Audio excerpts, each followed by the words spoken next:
Today's story delves into the tragic deaths of three legendary figures in hip-hop, whose lives were cut short by violence. First, the iconic Tupac Shakur, whose unsolved murder in Las Vegas continues to haunt the music world. Next, the death of the Notorious B.I.G., whose drive-by shooting shocked fans and intensified the East Coast vs. Coast rivalry.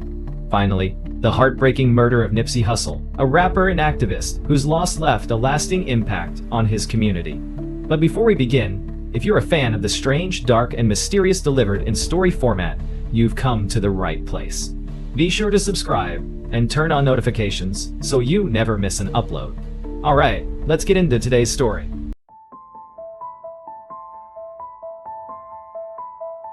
On the night of September 7, 1996, Las Vegas was alive with energy.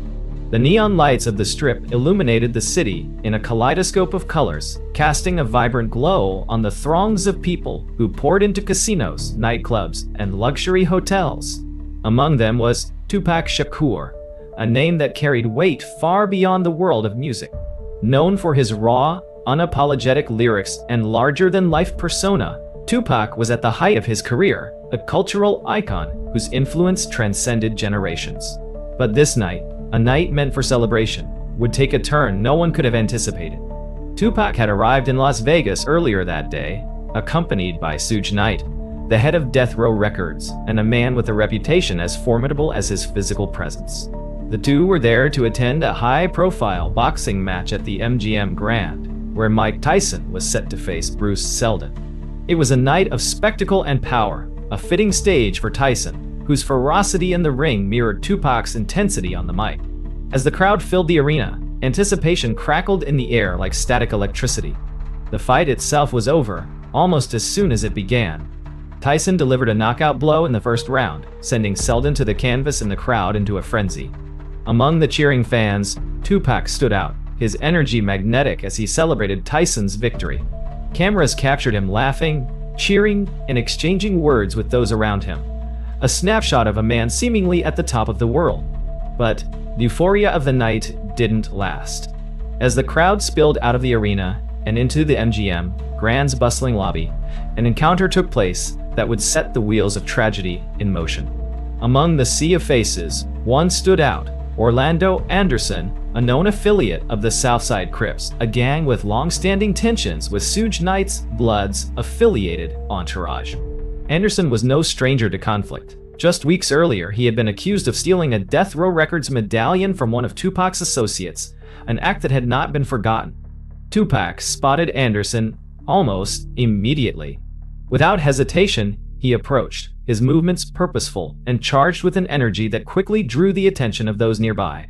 Words were exchanged, though the exact details remain unclear. Witnesses described the moment as tense, the kind of confrontation where the air itself seems to hold its breath. Then, as if on cue, Tupac threw a punch. The impact was swift, sending Anderson stumbling back as members of Suge's entourage joined in. What followed was a flurry of fists and chaos, a brief but explosive altercation that ended almost as quickly as it had begun. Security intervened, pulling the men apart and dispersing the crowd. Anderson, though visibly shaken, managed to walk away without further incident. For Tupac and Suge, the scuffle seemed to be little more than a footnote to an otherwise eventful night. They left the MGM Grand and climbed into Suge's black BMW, ready to head to Club 662, a nightclub owned by Suge that was set to host an afterparty. As the BMW pulled onto the brightly lit Las Vegas Strip, the city buzzed around them. Tourists snapped photos, casino lights flickered in the distance, and the sound of laughter and car engines filled the night air. Inside the car, Tupac was in high spirits, leaning out of the passenger window to greet fans who recognized him. He wore a gold medallion around his neck, its shine catching the streetlights, as he smiled and joked with those who called out his name. But beneath the surface, the events of the night had already set a darker course. Unbeknownst to Tupac and Suge, their movements were being closely monitored. The altercation at the MGM Grand had not gone unnoticed, and as their car cruised down Flamingo Road, another vehicle began to follow. It was a white Cadillac, its windows tinted and its intentions hidden from view. The tension began to build as the BMW approached a red light at the intersection of Flamingo Road and Koval Lane. Traffic slowed to a crawl, the vibrant energy of the strip momentarily giving way to an uneasy stillness. The white Cadillac pulled up alongside the BMW, its occupants silent and focused. For a moment, everything seemed to pause, the sounds of the city fading into the background, as if the night itself were holding its breath. Then, without warning, the Cadillac's rear window rolled down. The muzzle of a firearm emerged, and the silence was shattered by a rapid succession of gunshots. The sound was deafening, each shot a crack of violence that echoed down the street. The bullets tore through the BMW, shattering glass and punching holes into metal. Tupac, still seated in the passenger seat, was struck multiple times. Suji, though grazed by a fragment, managed to maintain control of the car as chaos erupted around them. The Cadillac sped off into the night, disappearing as quickly as it had appeared. Sujay, bleeding in panic, turned the BMW around and raced toward University Medical Center, the closest hospital. Inside the car, Tupac clung to consciousness, his body weakened but his spirit defiant. He tried to speak, his voice a faint whisper, but the effort was too great. Suji shouted words of encouragement, urging him to hold on, to fight. When they arrived at the hospital, paramedics and doctors rushed to Tupac's side, working tirelessly to stabilize him. The scene outside was one of confusion and heartbreak as word of the shooting began to spread. Fans, reporters, and members of Tupac's entourage gathered, their faces a mix of disbelief and despair. Inside the emergency room, the gravity of the situation was clear. Tupac's injuries were severe, and the fight for his life had only just begun. As the night wore on, the streets of Las Vegas seemed to grow quieter, the usual hum of activity replaced by an air of somber reflection. For those who knew Tupac, the thought of losing him was unimaginable. He was more than an artist. He was a voice, a force, a symbol of resistance and resilience. And now, his fate hung in the balance, the outcome uncertain as the city waited with bated breath. The shooting of Tupac Shakur was not just an act of violence, it was the beginning of a story that would captivate and confound the world for decades to come. And as the first light of dawn broke over Las Vegas, it became clear that this was not the end of Tupac's journey. It was the start of a mystery that would leave an indelible mark on history. As the minutes ticked by after the shooting, the events of that fateful night began to unravel in ways that no one could have foreseen. Suge Knight's black BMW screeched through the streets of Las Vegas, its shattered windows glinting under the neon glow of the strip. Inside the car, Tupac Shakur lay slumped in the passenger seat, his body bearing the devastating impact of the attack. Suge, despite his own injuries, gripped the steering wheel tightly, his mind racing as he navigated toward the University Medical Center. The streets that were normally bustling with tourists and revelers seemed eerily silent as the car sped toward its destination. The tension inside the vehicle was palpable, every second feeling like an eternity. Sujay glanced at Tupac, whose eyes fluttered open briefly before closing again. Blood stained his white shirt, a stark contrast to the opulent gold medallion that still hung around his neck. "You're gonna be okay, Pac," Suge said, his voice strained but resolute. "Just stay with me." When they arrived at the hospital, the scene erupted into chaos. Medical staff rushed to the car, their training kicking in as they assessed the severity of Tupac's injuries. He was immediately placed on a stretcher and wheeled into the emergency room, where a team of doctors and nurses worked tirelessly to stabilize him. Sujay, despite his own injuries, refused to leave Tupac's side until hospital staff insisted he receive treatment for the wound on his head. Word of the shooting spread like wildfire. Within minutes, reporters and photographers began to swarm the hospital grounds, their cameras flashing as they sought to capture the unfolding drama. Fans gathered outside, their faces a mix of disbelief and desperation as they clung to the hope that Tupac would survive. Some held candles, their flickering flames casting shadows on tear-streaked faces. Others prayed silently, their hands clasped tightly as they whispered words of comfort and faith. Inside the hospital, the atmosphere was no less intense. Doctors worked through the night, performing emergency surgery to remove the bullets and repair the damage they had caused. The injuries were severe. Tupac had been struck multiple times, with bullets piercing his lung and abdomen. The medical team knew the odds were stacked against him, but they refused to give up. Every moment was a battle, a delicate balance between life and loss. Meanwhile, the Las Vegas Police Department launched a full-scale investigation into the attack.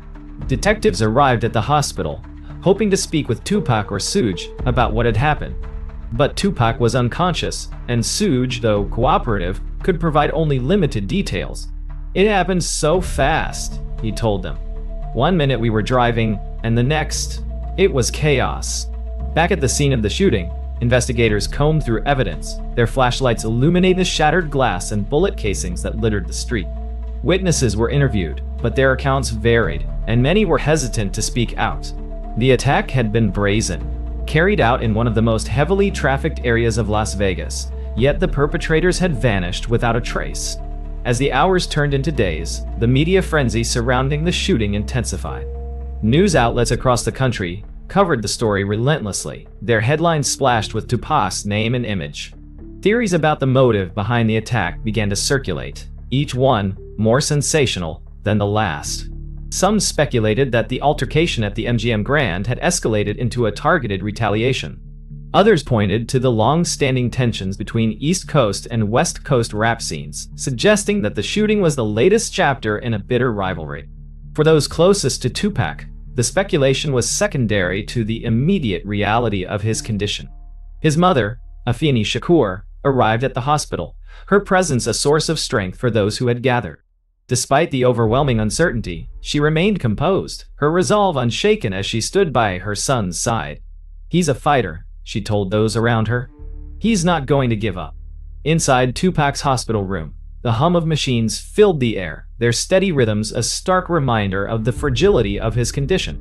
He was placed in a medically induced coma to give his body a chance to heal, but the damage was extensive. Each day brought a new challenge, a new hurdle for the medical team to overcome. Despite their best efforts, the prognosis remained grim. Outside the hospital, the crowd of fans continued to grow. People traveled from across the country to be there, to show their support and solidarity for the man who had given them a voice through his music. They sang his songs, their lyrics echoing through the night as candles burned in vigil. "Keep your head up," they chanted, a line from one of Tupac's most iconic tracks. It was both a plea and a promise, a testament to the hope they refused to let go of. Among the crowd were members of Tupac's inner circle, his friends and collaborators who had shared in his triumphs and challenges. They spoke with reporters, sharing stories of Tupac's resilience and passion. "He's not just a rapper," one said. "He's a poet, a revolutionary. He's someone who made us believe we could be more." But even as the outpouring of love and support continued, tensions began to rise. The attack had reignited long-standing rivalries and grievances within the hip-hop community, with accusations and suspicions flying in every direction. The divide between East Coast and West Coast factions, already strained, seemed to widen further, threatening to overshadow the unity that Tupac's supporters had tried so hard to maintain. For law enforcement, the growing tension added a layer of urgency to their investigation. Detectives worked around the clock, following leads and analyzing evidence in an effort to identify the perpetrators. But the trail was murky, clouded by conflicting accounts and the code of silence that often surrounded incidents like these.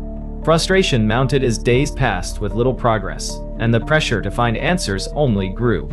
Inside the hospital, the fight for Tupac's life continued. Each passing hour brought new challenges, but it also brought hope, a fragile, flickering hope that refused to be extinguished. For Afeni Shakur and those who loved Tupac, that hope was enough. It was what kept them going, what kept them believing that, against all odds, he would pull through. As the sun rose over Las Vegas, on the fourth day after the shooting, the city seemed to hold its breath. The world waited, watched, and prayed, united in their desire for Tupac to overcome the impossible. And though the road ahead was uncertain, one thing was clear: Tupac's story was far from over. Whether in the hospital room where his life hung in the balance, or on the streets where his legacy continued to inspire, his presence was undeniable, his impact immeasurable. The marathon, as he might have said, was still running. Inside the University Medical Center, a quiet tension filled the halls as Tupac Shakur's life hung in the balance. The flurry of activity surrounding his arrival had given way to an eerie stillness, broken only by the hum of medical machines and the occasional whispered conversation. Doctors had worked through the night to stabilize him, performing emergency surgeries to remove the bullets that had caused catastrophic internal damage.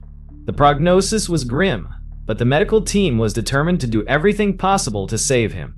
Tupac's mother, Afeni Shakur, stood vigil by her son's bedside, her presence commanding yet tender. She held his hand, her lips moving silently in prayer. For Afeni, this wasn't just a fight for her son's life. It was a fight for the legacy of a man who had inspired millions with his words and his defiance in the face of adversity. She refused to let despair take hold, even as the gravity of the situation weighed heavily on her. Word of Tupac's condition spread quickly, drawing fans, friends, and collaborators to the hospital. The crowd outside had grown substantially, transforming into a makeshift vigil. Fans held candles, sang his songs, and shared stories of how his music had touched their lives. The lyrics to his tracks, so often filled with messages of resilience and hope, took on a new poignancy as they echoed through the night air. Among those who gathered were figures from the music industry, many of whom had worked closely with Tupac. Their faces betrayed a mix of grief and disbelief as they grappled with the reality of the situation. Inside the hospital, members of Tupac's inner circle convened, their conversations marked by a sense of urgency. Plans were discussed, prayers were said, and emotions ran high as they tried to support one another while processing the unthinkable. As the hours stretched into days, the public's focus remained firmly fixed on Tupac. News outlets provided round-the-clock updates, their coverage painting a vivid picture of a man whose life and career had been as complex as they were impactful. The speculation surrounding the shooting also intensified, with pundits and fans alike debating the motives behind the attack. Some pointed to the infamous rivalry between East Coast and West Coast rap factions, while others suggested that the altercation at the MGM Grand earlier that evening had escalated into something far more sinister. The Las Vegas Police Department faced mounting pressure to solve the case, but progress was slow. Witnesses to the shooting were hesitant to come forward, many citing fear of retaliation. The white Cadillac that had carried the perpetrators seemed to have vanished without a trace, leaving investigators with few leads. Despite their best efforts, the trail felt frustratingly cold, and the sense of urgency only deepened with each passing day. Inside the hospital, Tupac's condition remained critical. Doctors had placed him in a medically induced coma, hoping that the reduced strain on his body would give him a fighting chance. Afeni remained steadfast, her presence a source of strength not only for her son, but also for the countless individuals who looked to her for guidance during this dark time. Her resolve was unshaken, even as the reality of the situation grew increasingly dire. Suge Knight, who had been driving the car during the attack, visited the hospital frequently, his larger-than-life demeanor tempered by the weight of what had happened. His presence was both comforting and controversial, as speculation about his role in the events of that night continued to swirl. Despite the rumors and accusations, Suge appeared genuinely distraught, his focus seemingly fixed on supporting Tupac and his family. As the days wore on, the world waited with bated breath for any sign of improvement in Tupac's condition. Fans continued to gather outside the hospital, their numbers growing with each passing day. The vigil had become a symbol of unity, a testament to the profound impact Tupac had made on so many lives. Strangers embraced one another, their shared grief forging connections that transcended race, class, and geography. Inside the hospital room, the scene was both heartbreaking and hopeful. Tupac's body bore the physical toll of the attack, but his presence remained undeniable. Those who visited him spoke to him as though he could hear them, their words filled with love and encouragement. Afeni often whispered in his ear, her voice steady and full of conviction.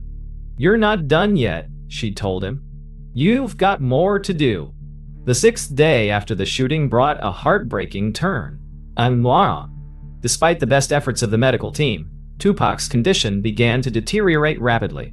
The damage to his internal organs had been too extensive, and his body was no longer able to sustain itself. Afeni, faced with an impossible decision, chose to remove him from life support. It was a choice made out of love, an acknowledgement of the fight Tupac had given and the peace he deserved. Tupac Shakur passed away on September 13, 1996, at 4:03 p.m. The news sent shockwaves across the globe, leaving fans, friends, and family devastated. Outside the hospital, the crowd erupted into a collective wail of grief as the announcement was made. Candles flickered in the evening breeze, their flames a fragile yet persistent reminder of the light Tupac had brought to the world. For those who had loved him, the loss was immeasurable. Tupac had been more than a musician. He had been a poet, a revolutionary, and a voice for those who had been silenced. His death felt like the extinguishing of a flame that had burned too brightly for too short a time. But even in their sorrow, there was a sense of resolve among his supporters. They knew that Tupac's legacy was far from over. His words, his music, and his message would continue to inspire and uplift for generations to come. As night fell over Las Vegas, the city seemed to mourn alongside those who had gathered. The lights of the Strip, usually so vibrant and celebrate, felt muted in comparison to the gravity of what had been lost. But amidst the grief, there was also a quiet determination, a recognition that Tupac's story was not just one of loss but of impact, resilience, and the unyielding power of the human spirit. The marathon, as Tupac himself might have said, would continue. In the wake of Tupac Shakur's passing, the streets of Las Vegas bore an unshakable air of sorrow and tension. The world was grappling with the loss of a man who had transcended music to become a cultural icon, a voice for the voiceless, and a symbol of resistance against systemic inequities. But amid the grief, questions loomed like a storm cloud over the city. Who had committed this act, and why? The Las Vegas Police Department intensified their investigation, but they were met with a wall of challenges. The attack on Tupac had occurred in one of the busiest areas of the city, yet concrete leads were elusive. The white Cadillac that had carried the perpetrators had disappeared into the night, and while several witnesses had seen the events unfold, few were willing to come forward. Fear of retaliation cast a long shadow over the investigation, silencing voices that might have held critical information. Detectives worked tirelessly, piecing together the timeline of the night. They retraced Tupac's steps, from the MGM Grand altercation to the moment his car was ambushed on Flamingo Road. Surveillance footage from nearby businesses provided glimpses of the Cadillac, but the grainy images offered little in the way of identifying the suspects. Forensics teams scoured the scene, analyzing bullet casings and other evidence left behind, but the process was painstakingly slow. Meanwhile, the media frenzy surrounding Tupac's death reached a fever pitch. News outlets speculated wildly about the motives behind the attack, with theories ranging from gang retaliation to industry rivalries. The ongoing feud between the East Coast and West Coast rap scenes became a focal point of the coverage, reigniting discussions about the culture of division and hostility that had plagued the hip-hop community in recent years. Headlines framed the shooting as the latest chapter in a tragic saga of conflict, further fueling public fascination and debate. At the center of these discussions was the infamous altercation at the MGM Grand just hours before the shooting. The fight between Tupac, Suge Knight, and Orlando Anderson had become a key element of the investigation. Anderson, a known affiliate of the Southside Crips, had been identified as a possible suspect, but there was little concrete evidence to tie him to the crime. His involvement in the earlier confrontation was undeniable, but whether that conflict had escalated into the attack on Flamingo Road remained unproven. The investigation also uncovered deeper tensions within the music industry. Tupac's affiliation with Death Row Records and his contentious relationship with figures on the East Coast, including Sean Diddy Combs and the Notorious B.I.G, added layers of complexity to the case. The rivalry between East Coast and West Coast rap factions had been a simmering undercurrent for years, and Tupac's death threatened to ignite it into a full-blown crisis. The public's imagination ran wild with theories of conspiracies and betrayals, each one more sensational than the last. For law enforcement, separating fact from fiction was a Herculean task. Detectives interviewed countless individuals, from those in Tupac's inner circle to witnesses at the scene, but the information they received was often conflicting or incomplete. The culture of loyalty and silence within certain communities posed significant obstacles, and the lack of cooperation from key witnesses left investigators frustrated and demoralized. Despite these challenges, the investigation did produce some promising leads. Ballistic evidence linked the bullets used in the shooting to a specific type of firearm, and investigators began tracing the origins of similar weapons in the area. Additionally, surveillance footage captured a partial license plate number for the Cadillac, providing a potential clue in the search for the vehicle and its occupants. As the investigation progressed, tensions in the hip-hop community continued to escalate. The death of Tupac Shakur had sent shockwaves through the industry, and the potential for further violence loomed large.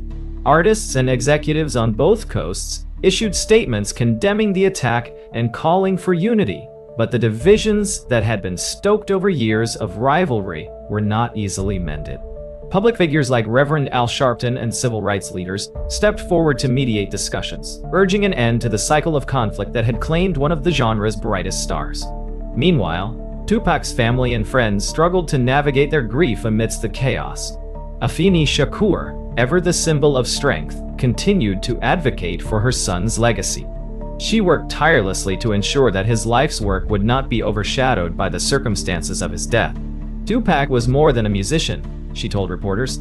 He was a revolutionary, a poet, and a man who believed in the power of change. We will not let his message be forgotten.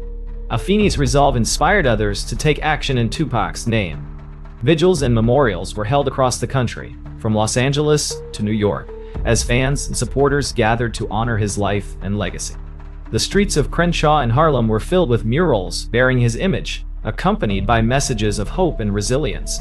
His music, already a cornerstone of hip-hop, became a rallying cry for those who saw in him a reflection of their own struggles and aspirations. In Las Vegas, the pressure on law enforcement to solve the case reached a boiling point. Community leaders and activists demanded answers, organizing rallies and press conferences to hold authorities accountable. The lack of significant progress in the investigation only deepened the frustration and mistrust that many felt toward the system, casting a spotlight on broader issues of justice and equity. For the detectives on the case, the weight of expectation was immense. Every lead, no matter how small, was pursued with determination. They knew that solving this case was not just about finding justice for Tupac Shakur. It was about restoring faith in a community that had been shaken to its core. But as the weeks turned into months, the trail grew colder, and the answers they sought seemed to slip further from their grasp. The unsolved nature of Tupac's death would go on to become one of the most enduring mysteries in modern history. For those who had loved him, the lack of closure was a wound that never fully healed. But even in the absence of definitive answers, Tupac's life continued to resonate. His words, his music, and his vision for a better world remained as powerful as ever, a testament to the enduring legacy of a man who refused to be silenced. As the city of Las Vegas moved forward, its neon lights shining as brightly as ever, the memory of that fateful night lingered like a shadow. The questions surrounding Tupac's death remained unanswered, but his impact on the world was undeniable. He had been a force of nature, a man who dared to dream beyond the constraints of his circumstances. And though his time on this earth had been cut tragically short, the ripples of his life's work would continue to spread, inspiring generations to come. As the weeks turned into months following Tupac Shakur's death, the impact of his loss became increasingly evident across the music industry and within the communities he had touched. While investigators continued to sift through the few leads they had, the world grappled with the legacy Tupac had left behind. His name was now a symbol of resilience, creativity, and unflinching honesty, but it also served as a painful reminder of the systemic issues that had shaped his life and ultimately contributed to his untimely death. The void left by Tupac's absence was palpable, particularly in the world of hip-hop. He had been one of the most prolific and dynamic voices of his generation, using his platform to address issues of inequality, social justice, and the struggles of life in marginalized communities. His music, which had often been a raw reflection of his own experiences, resonated deeply with fans who saw themselves in his words. Now, those fans were left to process not only the loss of an artist, but the loss of someone who had been a beacon of hope and defiance. In the weeks following the tragedy, the music industry responded with an outpouring of tributes. Artists from both coasts and across genres paid homage to Tupac through songs, performances, and public statements. Tracks like I'll Be Missing You and other heartfelt dedications dominated the airwaves, serving as a collective expression of grief and admiration. His peers spoke of his artistry, his charisma, and his ability to connect with people on a profoundly personal level. For many, Tupac wasn't just a colleague. He was a friend, a mentor, and a force of nature whose influence would be impossible to replicate. At the same time, Tupac's family worked to ensure that his legacy would be preserved in ways that went beyond his music. Afeni Shakur, his mother and lifelong advocate, took the lead in establishing the Tupac Amaru Shakur Foundation. The foundation was dedicated to providing opportunities for young people in underserved communities, offering programs in arts, education, and activism. For Afeni, this was not only a way to honor her son's memory, but a continuation of the work he had begun during his life. Tupac believed in the power of art to change lives, Afeni said during a press conference announcing the foundation. He believed in giving people the tools to tell their own stories, to find their own voices. That's what we're going to do. Make sure his message lives on in the work we do for others. Meanwhile, Tupac's unreleased music became a topic of intense discussion. He had been incredibly prolific during his career, recording countless tracks that had yet to see the light of day. Suge Knight and Death Row Records began preparing for the release of a posthumous album, which would eventually become the Don Killuminati, The 7-Day Theory. The album, recorded in just a week, was a hauntingly prophetic body of work that showcased Tupac's talent and complexity. Tracks like Hail Mary and To Live and Die in LA captured the intensity of his emotions and the depth of his artistry, further cementing his place as one of the greatest voices in music history. The release of the album sparked a renewed interest in Tupac's life and work, but it also reignited the tensions that had been simmering within the hip-hop community. The East Coast-West Coast rivalry, which had dominated much of the discourse surrounding Tupac's career, showed no signs of abating. The media, eager for sensational stories, continued to frame his death as part of this larger conflict, a narrative that only served to deepen divisions and fuel speculation.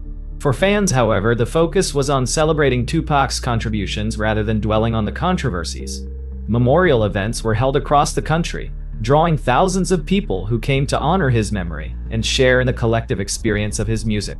In Los Angeles, a candlelight vigil at Leimert Park became a focal point for the community, with fans reciting Tupac's lyrics and sharing stories of how his words had inspired them. The scene was one of unity and reflection, a reminder of the profound impact he had made on so many lives. The ripple effects of Tupac's death extended beyond the music industry. His life and legacy became a point of discussion in academic circles, with universities offering courses on his work and its cultural significance. His lyrics, which had once been dismissed by critics as controversial, were now analyzed as poetry, celebrated for their depth and honesty. Scholars and students alike found new meaning in his words, uncovering layers of insight and emotion that spoke to the universal human experience. At the same time, conversations about systemic issues, violence, inequality, and the struggles of marginalized communities gained renewed urgency. Activists pointed to Tupac's work as a call to action, a reminder of the need for change and the power of individual voices to drive progress. His music, with its unflinching critique of societal injustices, became a rallying cry for those fighting for a better future. Despite the forward momentum, the unresolved nature of Tupac's death cast a long shadow over these efforts. The investigation into the shooting had stalled, with law enforcement struggling to make meaningful progress. The lack of closure left a lingering sense of frustration and anger among fans and loved ones, who felt that justice had been denied. The questions surrounding that night, who had been in the white Cadillac, what had driven them to act, and why no one had been held accountable, remained unanswered, fueling speculation and conspiracy theories. For those closest to Tupac, the absence of answers was a painful reminder of the challenges he had faced throughout his life. But rather than allowing that pain to define their actions, they channeled it into preserving his legacy. Afeni continued her work with the foundation, ensuring that Tupac's vision of empowerment and opportunity would live on.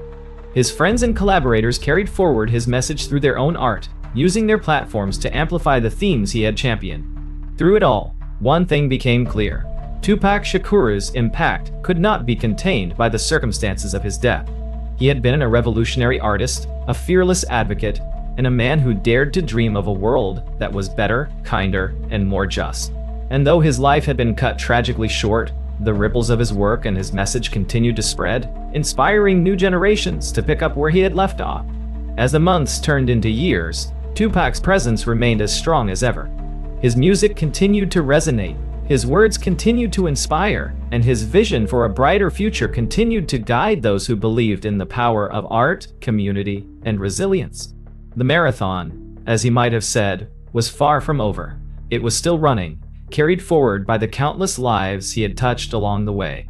Tupac Shakur's legacy, forged in the heat of his relentless passion and creativity, continued to evolve long after his passing. His name became synonymous with resilience, rebellion, and the pursuit of truth, echoing through the halls of culture and society. What he left behind was not just a catalog of music, but a blueprint for living unapologetically and speaking truth to power. It was a message that found its way into every corner of the world, transcending the boundaries of time, geography, and genre. In the years following his death, Tupac's music remained a cornerstone of the hip-hop genre. His posthumous albums, including the Don Illuminati, The 7-Day Theory, and Until the End of Time, continued to resonate with fans, climbing the charts and cementing his place as one of the most celebrated artists in history. Tracks like Changes and Ghetto Gospel became anthems of hope and reflection, their lyrics weaving stories of struggle and perseverance that felt timeless in their relevance. For many, Tupac's words served as both a mirror and a guide, reflecting their own experiences while offering a path forward. The cultural impact of Tupac's legacy extended far beyond his music. He became a symbol of empowerment for marginalized communities, a testament to the power of art as a vehicle for change. His lyrics, rich with social commentary and unfiltered honesty, were studied in classrooms and dissected in academic journals, earning him recognition as one of the most important voices of his generation. Universities across the globe offered courses dedicated to his work, exploring the ways in which his artistry intersected with issues of race, class, and identity. At the same time, Tupac's story inspired countless individuals to take action in their own lives. From young artists finding their voices in his music to activists drawing strength from his fearless advocacy, his influence reached across generations and demographics. For many, Tupac was more than a musician. He was a movement, a call to arms for those who believed in the possibility of a better world. One of the most profound ways Tupac's legacy lived on was through the work of the Tupac Amaru Shakur Foundation. Established by his mother, Afeni Shakur, the foundation became a beacon of hope and opportunity for young people in underserved communities.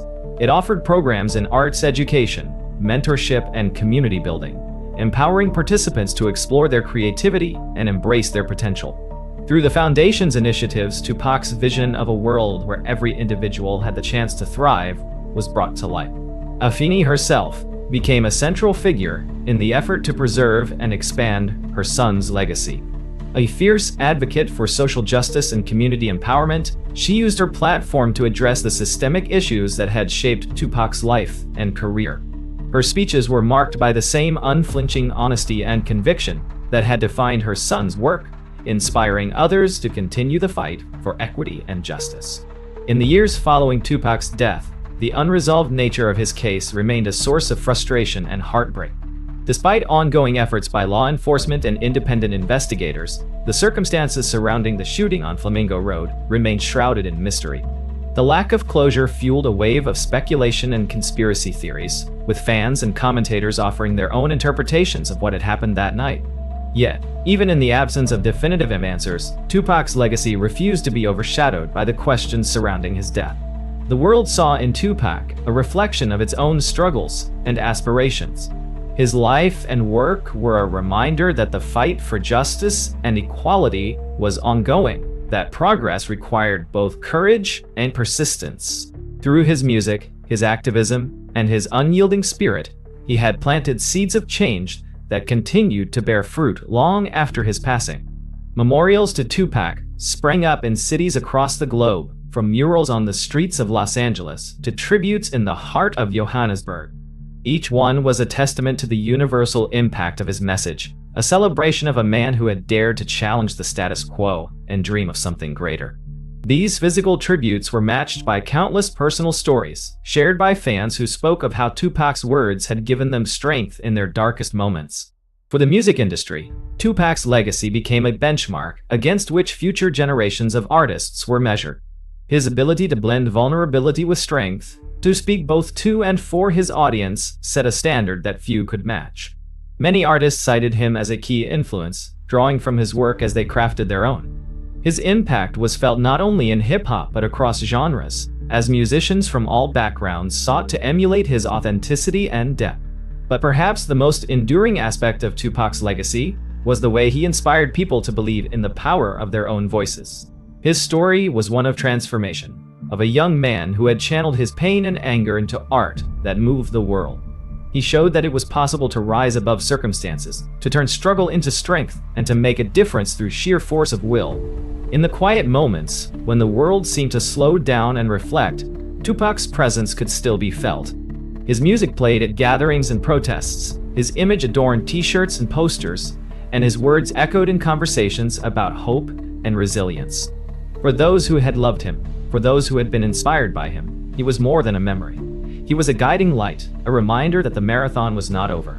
As the years passed, the world continued to change, shaped in part by the legacy Tupac had left behind. His vision of a more just and compassionate society remained as relevant as ever, a testament to the enduring power of his message. And though he was no longer here to see it, his influence lived on in the hearts and minds of those who believed in his dream. Tupac Shakur's life had been a symphony of contradictions, anger and hope, struggle and triumph, love and loss. But through it all, he had remained true to himself, unafraid to speak his truth and challenge the world to be better.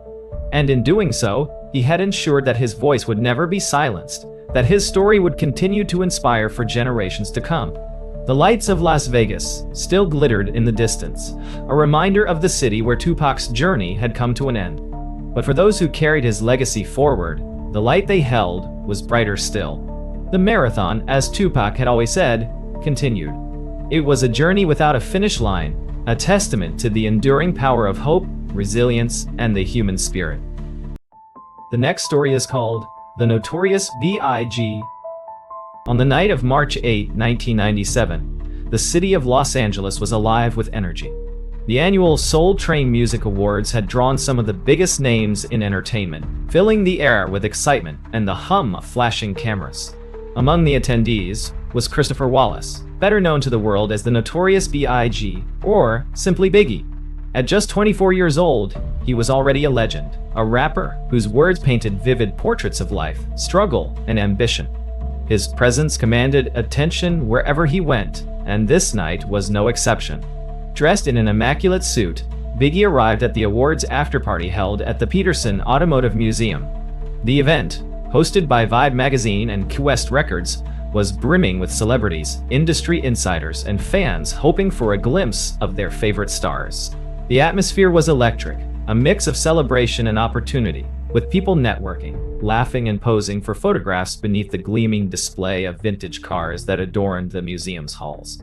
Biggie moved through the crowd with ease, his larger-than-life persona matched by his warm charisma. He was surrounded by his entourage, a group of friends, colleagues, and security personnel who had been with him throughout the night. Despite the ongoing tensions within the hip-hop world, tensions that had claimed the life of his former friend and rival Tupac Shakur just 6 months earlier, Biggie seemed relaxed, enjoying the moment. This was supposed to be a fresh start for him, a chance to focus on his career and leave the controversies behind. But beneath the surface of the evening's festivities, a quiet unease lingered. The shadows of past rivalries and unresolved conflicts loomed large, and whispers of danger flitted through the air like unseen currents. Some of Biggie's friends had voiced concerns about his decision to travel to Los Angeles, a city still grappling with the aftermath of Tupac's tragic passing. Yet Biggie had brushed off their worries, determined to promote his upcoming album Life After Death and reconnect with his West Coast audience. As the night wore on, the party began to wind down. Guests trickled out of the museum, their laughter and conversations echoing in the cool Los Angeles air. Biggie and his entourage were among the last to leave, stepping out into the street where a fleet of luxury vehicles awaited. Biggie climbed into the front passenger seat of a dark Chevrolet Suburban, his friend and record label executive Puff Daddy following close behind in another vehicle.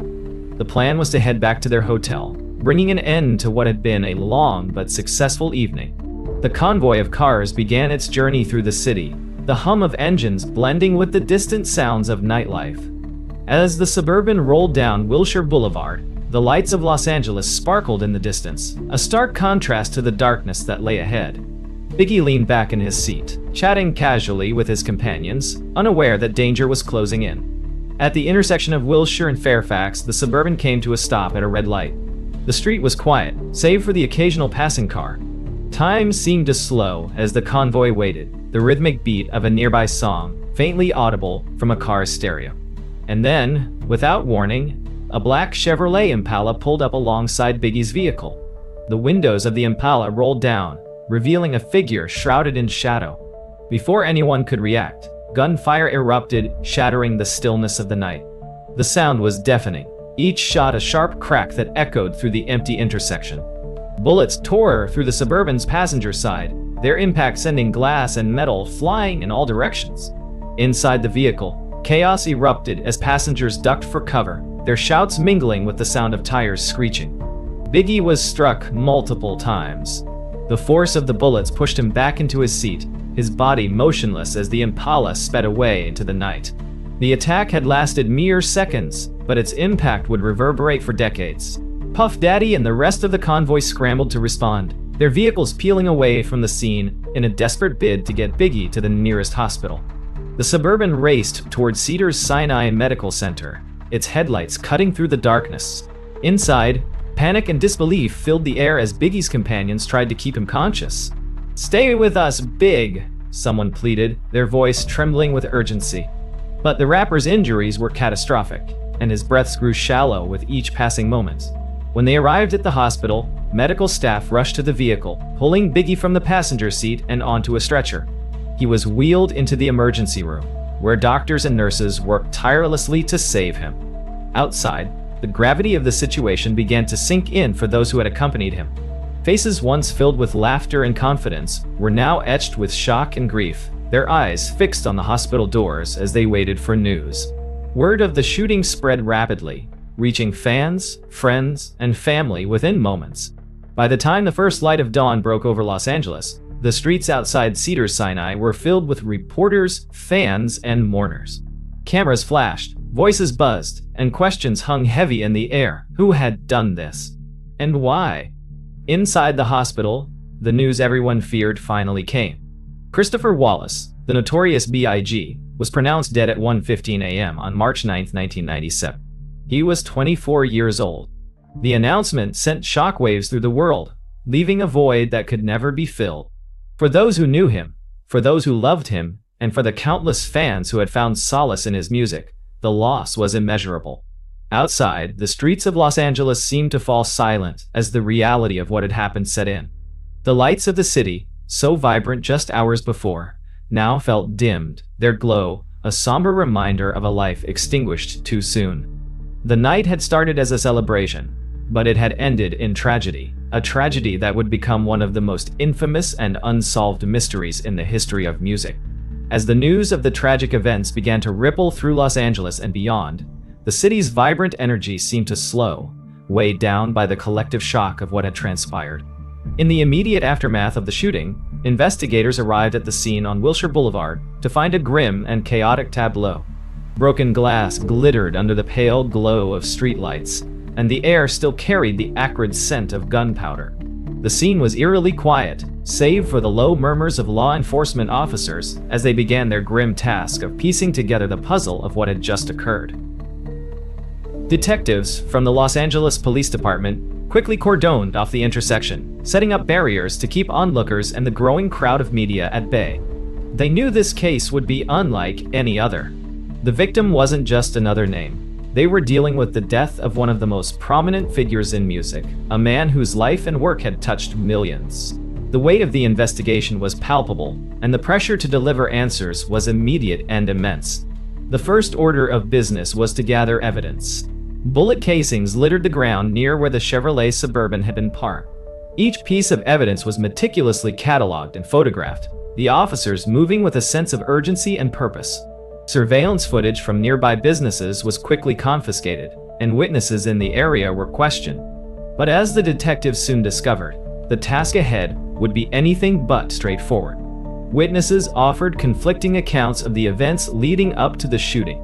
Some claimed they had seen the black Chevrolet Impala circling the area earlier in the evening, while others insisted the attack had been spontaneous. Descriptions of the shooter varied, with some saying the figure had been wearing a hooded sweatshirt, while others recalled a baseball cap. The chaos and confusion of the moment had clouded memories, leaving investigators with a frustratingly incomplete picture of what had transpired. As the hours passed, more details began to emerge. Biggie's entourage, many of whom had been in the convoy of cars leaving the Peterson Automotive Museum, were brought in for questioning. Their accounts provided a clearer timeline of the night's events, but they also raised more questions. Why had the Impala targeted Biggie's vehicle specifically? Was this an act of random violence, or had it been premeditated? And perhaps most troubling of all, who would dare to carry out such a brazen attack in one of the busiest areas of Los Angeles? Theories began to swirl almost immediately. For many, the most obvious explanation was that the shooting was a continuation of the tensions that had plagued the hip-hop community for years. The feud between the East Coast and West Coast rap scenes had dominated headlines, fueled by publicized rivalries, incendiary lyrics, and deeply personal grievances. The murder of Tupac Shakur, just 6 months earlier, in Las Vegas, had been a turning point, escalating the animosity to dangerous levels. Now, with Biggie's death, some feared the feud had reached a devastating new low. But the investigators were cautious not to jump to conclusions. While the timing and circumstances of Biggie's death bore eerie similarities to Tupac's, the detectives were determined to base their case on evidence rather than speculation. They delved into Biggie's life and career, searching for potential motives and connections that might shed light on the attack. What they found was a complex web of relationships, rivalries, and unresolved tensions that painted a picture of a man whose success had come at a significant cost. As the investigation unfolded, the media descended on Los Angeles, turning the case into a spectacle that captivated the world. News outlets ran 24-hour coverage, dissecting every detail of Biggie's life and the events of that night. Talk shows and radio programs debated the implications of the shooting, with commentators offering their own theories and opinions. Fans held vigils in cities across the country, their grief and disbelief mirrored in the somber faces of those who had known Biggie personally. Among those struggling to process the loss was Biggie's mother, Valletta Wallace. A woman of quiet strength and grace, Valletta became a central figure in the public mourning for her son. Her interviews were marked by a mix of sorrow and determination, as she vowed to seek justice for Christopher. "My son was more than his music," she told reporters. "He was a father, a friend, and a man who had so much more to give. I will not rest until we find the truth." Back at the LAPD, the detectives faced mounting pressure to deliver answers. They knew the eyes of the world were on them, and the stakes were impossibly high. But as the days turned into weeks, the challenges of the case became increasingly apparent. The lack of clear evidence and the culture of silence within certain communities made it difficult to gain traction. Witnesses who might have held crucial information were reluctant to come forward, either out of fear or mistrust of law enforcement. Complicating matters further were the rumors and conspiracy theories that began to circulate. Some suggested the shooting was a targeted act of revenge, while others pointed to deeper, more insidious motives involving industry politics and power struggles. The detectives were inundated with tips, many of which led to dead ends. It was as though the truth was just out of reach, hidden behind a wall of conflicting narratives and unanswered questions. Despite the challenges, the investigation pressed on. Detectives continued to analyze the evidence, combing through hours of surveillance, footage, and cross-referencing witness statements. They pursued leads across the country, from the streets of Los Angeles to the recording studios of New York. Each new development brought a glimmer of hope, only to be met with yet another frustrating setback. Meanwhile, the impact of Biggie's death rippled through the music industry. Artists and fans alike grappled with the loss of a man whose talent and charisma had been unmatched. Tributes poured in from across the globe, with fellow musicians dedicating songs and performances to his memory. His upcoming album, Life After Death, took on a haunting significance, its title and lyrics eerily prescient in light of the tragedy. For the people of Los Angeles, the intersection of Wilshire and Fairfax became a somber landmark, a place where flowers and candles were left in tribute to a life cut short. Strangers gathered there to share stories, their voices mingling in a chorus of grief and remembrance. The city, still reeling from the loss of Tupac, now faced another devastating blow, its wounds deepened by the unresolved nature of the case. As the investigation continued, one thing became clear. The death of the Notorious B.I.G. was not just a personal tragedy. It was a moment that exposed the fractures within a community, the complexities of an industry, and the fragility of life in the face of senseless violence. And while the answers remained elusive, the search for truth carried on, driven by the determination of those who refused to let Biggie's story end without justice. In the wake of the shooting, the world reeled as the magnitude of Christopher Wallace's death began to sink in. The man who had once stood as a lyrical titan, whose verses wove vivid stories of struggle, triumph, and survival, was now gone. And while the streets of Los Angeles bore the echoes of the tragedy, the ripple effect of his loss extended far beyond its borders. Across the globe, fans and peers in the hip-hop community mourned not just the artist, but the man behind the legend. At the heart of this storm was Biggie's family. His mother, Voletta Wallace, embodied a quiet yet unyielding strength as she grappled with the unfathomable loss of her son.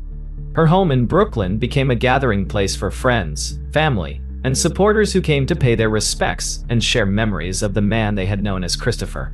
Through the tears and sorrow, Voletta vowed to honor her son's legacy by seeking justice and ensuring that his story would not be overshadowed by the circumstances of his death. Back in Los Angeles, the atmosphere surrounding the investigation grew increasingly tense. The pressure on the Los Angeles Police Department to deliver answers was immense, and the detectives working the case were keenly aware of the stakes. Yet, the complexities of the situation became more apparent with each passing day. The investigation had reached a pivotal point, but progress remained slow and frustratingly elusive. One of the major hurdles was the culture of silence that seemed to surround the case. Witnesses who had been at the scene of the shooting were reluctant to come forward, either out of fear of retaliation or mistrust of law enforcement. Some provided vague or conflicting accounts of what they had seen, while others chose to remain completely silent. Detectives faced the daunting task of piecing together a fragmented narrative, relying heavily on physical evidence and surveillance footage to build their case. The media's relentless coverage of the shooting only added to the challenges. Speculation ran rampant as journalists and commentators dissected every detail of Biggie's life and career, searching for clues that might explain the motive behind the attack. Theories ranged from the plausible to the outlandish, with some suggesting that the shooting was the result of a long-standing feud within the hip-hop community, while others pointed to potential connections within the music industry itself. The lines between fact and fiction blurred as the public's appetite for answers fueled a frenzy of sensational headlines and conspiracy theories. As investigators delved deeper into the case, they began to uncover a web of connections that hinted at a more complex picture. The tensions within the hip-hop world were undeniable, and the events of the past year had cast a long shadow over the community. The murder of Tupac Shakur just 6 months earlier in Las Vegas had sent shockwaves through the industry, reigniting old rivalries and sowing seeds of distrust. For many, the parallels between Tupac's death and Biggie's were impossible to ignore, and the question of whether the two tragedies were linked loomed large. While investigators pursued this line of inquiry, they also looked closer to home, exploring potential motives tied to Biggie's personal and professional relationships. His success had brought him immense wealth and fame, but it had also made him a target of envy and resentment. The pressures of his career, coupled with the challenges of navigating a highly competitive industry, had created an environment where loyalties were often tested and allegiances were fluid. Despite their efforts, the investigation struggled to gain traction. Leads that initially seemed promising often fizzled out, and the lack of cooperation from key witnesses continued to hamper progress. The frustration among detectives was palpable, and the sense of urgency only deepened as the case remained unsolved. The weight of expectation from the public and Biggie's loved ones hung heavily over the team, driving them to push harder for answers even as the odds stacked against them. Meanwhile, the loss of Biggie Smalls left a void in the music industry that was impossible to fill. His contemporaries and collaborators spoke openly about the impact he had made, not just as an artist, but as a friend and mentor. Puff Daddy, who had been by Biggie's side throughout much of his career, described him as a once-in-a-lifetime talent whose ability to connect with audiences was unparalleled. Biggie was more than just a rapper, he said during an emotional interview. He was a storyteller, a visionary. He made you feel every word. Fans across the world echoed this sentiment, gathering in cities from Brooklyn to London to honor Biggie's memory. Vigils were held in his name, with supporters lighting candles and reciting his lyrics as a testament to the impact he had made on their lives. Murals bearing his likeness began to appear on walls and buildings, turning cityscapes into living tributes to the man who had inspired so many with his words. Despite the widespread mourning, the unresolved nature of the case cast a shadow over these tributes. The questions surrounding Biggie's death loomed large, creating a sense of unease and frustration among those who sought closure. The longer the case went unsolved, the more it became a symbol of the challenges and injustices faced by the hip-hop community. For many, the lack of accountability felt like a broader indictment of the systems that failed to protect one of their brightest stars. As the investigation continued, it became clear that finding justice for Biggie would not be a straightforward process. The road ahead was fraught with obstacles, from the murky waters of industry politics to the deeply ingrained mistrust between law enforcement and the communities they served. Yet, despite these challenges, the fight for answers pressed on, driven by the determination of those who refused to let Biggie's story end in silence. In the quiet moments, when the noise of the city faded and the world seemed to pause, the memory of Christopher Wallace remained as vivid as ever. His voice, immortalized in his music, continued to resonate with those who had loved him and those who had drawn strength from his words. The tragedy of his death was undeniable, but so too was the power of his legacy, a legacy that would continue to inspire and endure, even in the face of unanswered questions and unfinished chapters. In the months following Christopher Wallace's death, the investigation into the tragedy seemed to stall, wrapped in layers of complexity and silence. The Los Angeles Police Department had initially worked tirelessly to follow leads and piece together the events of that fateful night. But as time passed, the challenges of solving such a high-profile case became glaringly apparent. Witnesses remained reluctant to come forward, evidence was scarce, and the pressure to deliver answers continued to mount. Theories surrounding the motive for the attack multiplied, each one raising new questions and deepening the mystery. Some pointed to unresolved tensions in the hip-hop community, a world that had been fractured by years of rivalry and conflict. The murder of Tupac Shakur, just 6 months prior in Las Vegas, loomed large in the narrative, with many wondering if the two deaths were connected. The similarities between the cases were impossible to ignore. Two towering figures in the music industry, both gunned down in high-profile attacks, both in the prime of their lives. For fans and observers, it felt as though the tragedies were pieces of a larger, darker puzzle. Law enforcement agencies across states began exploring possible connections between the two cases, sharing information and comparing evidence. Investigators revisited the events leading up to Tupac's death, examining whether there were threads that tied his murder to Biggie's. The rivalry between the East Coast and West Coast rap scenes became a focal point of the investigation, with detectives questioning whether the animosity between factions had escalated into violence. But while the cultural tensions provided a compelling backdrop, they offered little in the way of concrete evidence. The lack of progress in the case began to draw criticism, both from the public and from those closest to Biggie. His mother, Valletta Wallace, became a vocal advocate for justice, demanding accountability and transparency from the authorities. "This is not just about my son," she said in an emotional press conference. "This is about ensuring that no other family has to go through what we've endured. It's about standing up for what's right, no matter how difficult it may be." Valletta's words struck a chord with many who felt disillusioned by the handling of the investigation. Community leaders and activists joined her in calling for answers, organizing marches and rallies to keep the case in the public eye. The streets of Brooklyn, where Biggie had grown up and built his career, became a hub of activity, with murals and memorials serving as both tributes to his life and reminders of the justice that had yet to be delivered. Back in Los Angeles, the investigation faced additional hurdles. The culture of silence that often surrounded such cases posed a significant challenge, with many potential witnesses unwilling to speak out.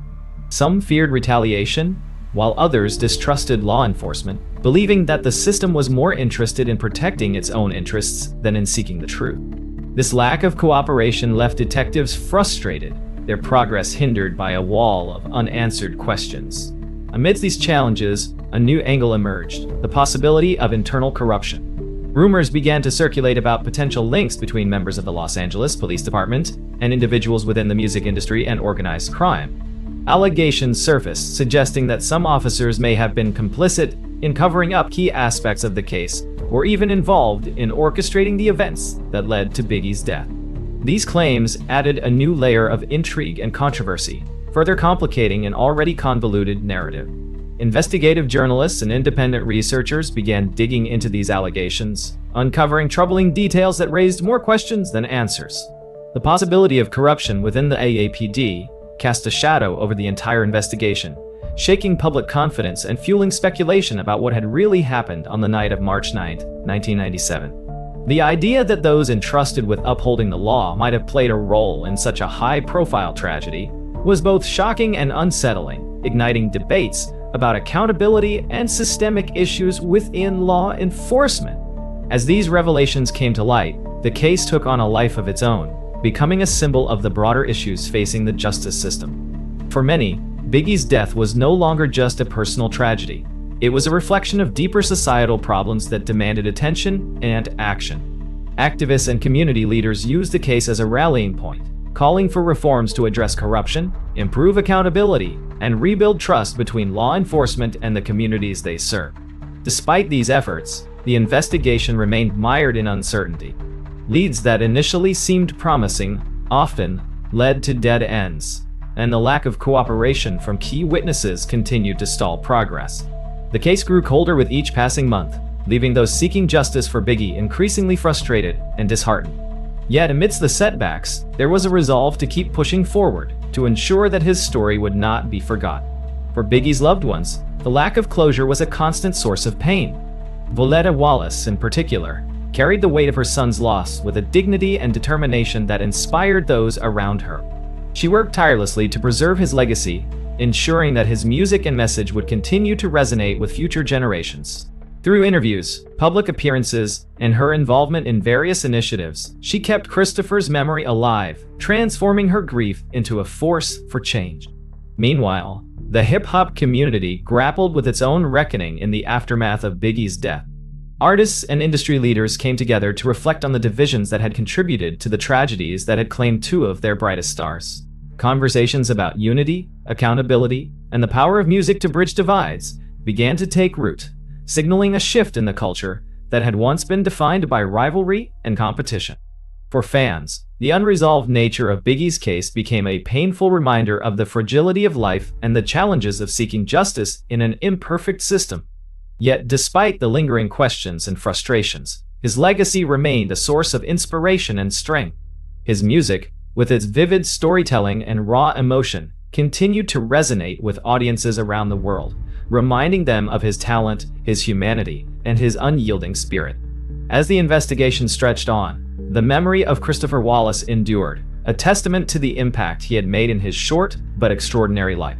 For those who loved him, for those who had been inspired by him, and for those who continued to seek the truth, his story was far from over. It was a reminder that even in the face of adversity, the pursuit of justice and the preservation of legacy were battles worth fighting, battles that would carry on until the answers they sought were finally revealed. The ripple effects of Christopher Wallace's death continued to reverberate across the music industry and the world at large.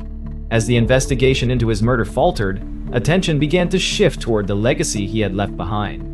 Biggie Smalls was more than just a rapper.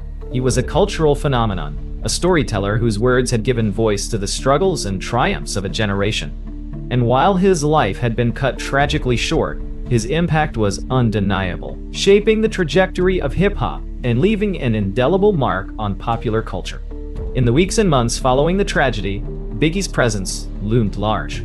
His posthumous album, Life After Death, was released just weeks after his passing, and it immediately became a cultural milestone.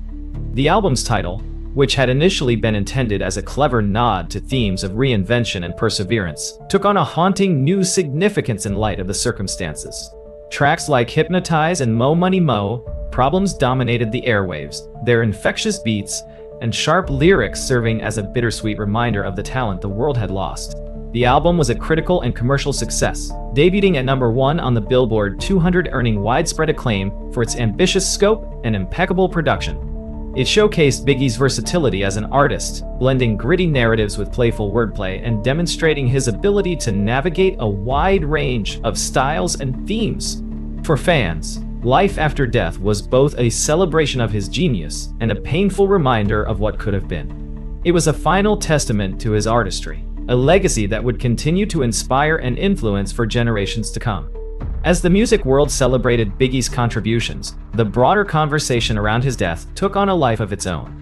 The unresolved nature of the case became a focal point for discussions about justice, accountability, and the systemic challenges faced by marginalized communities. For many, the lack of progress in the investigation felt like a symptom of a larger issue, a reflection of the disparities and inequities that had shaped Biggie's life and career. This sentiment was echoed by Valletta Wallace, who emerged as a powerful advocate for change in the aftermath of her son's death. Through interviews, public appearances, and her work with various organizations, she became a voice for those who had been silenced by violence and injustice.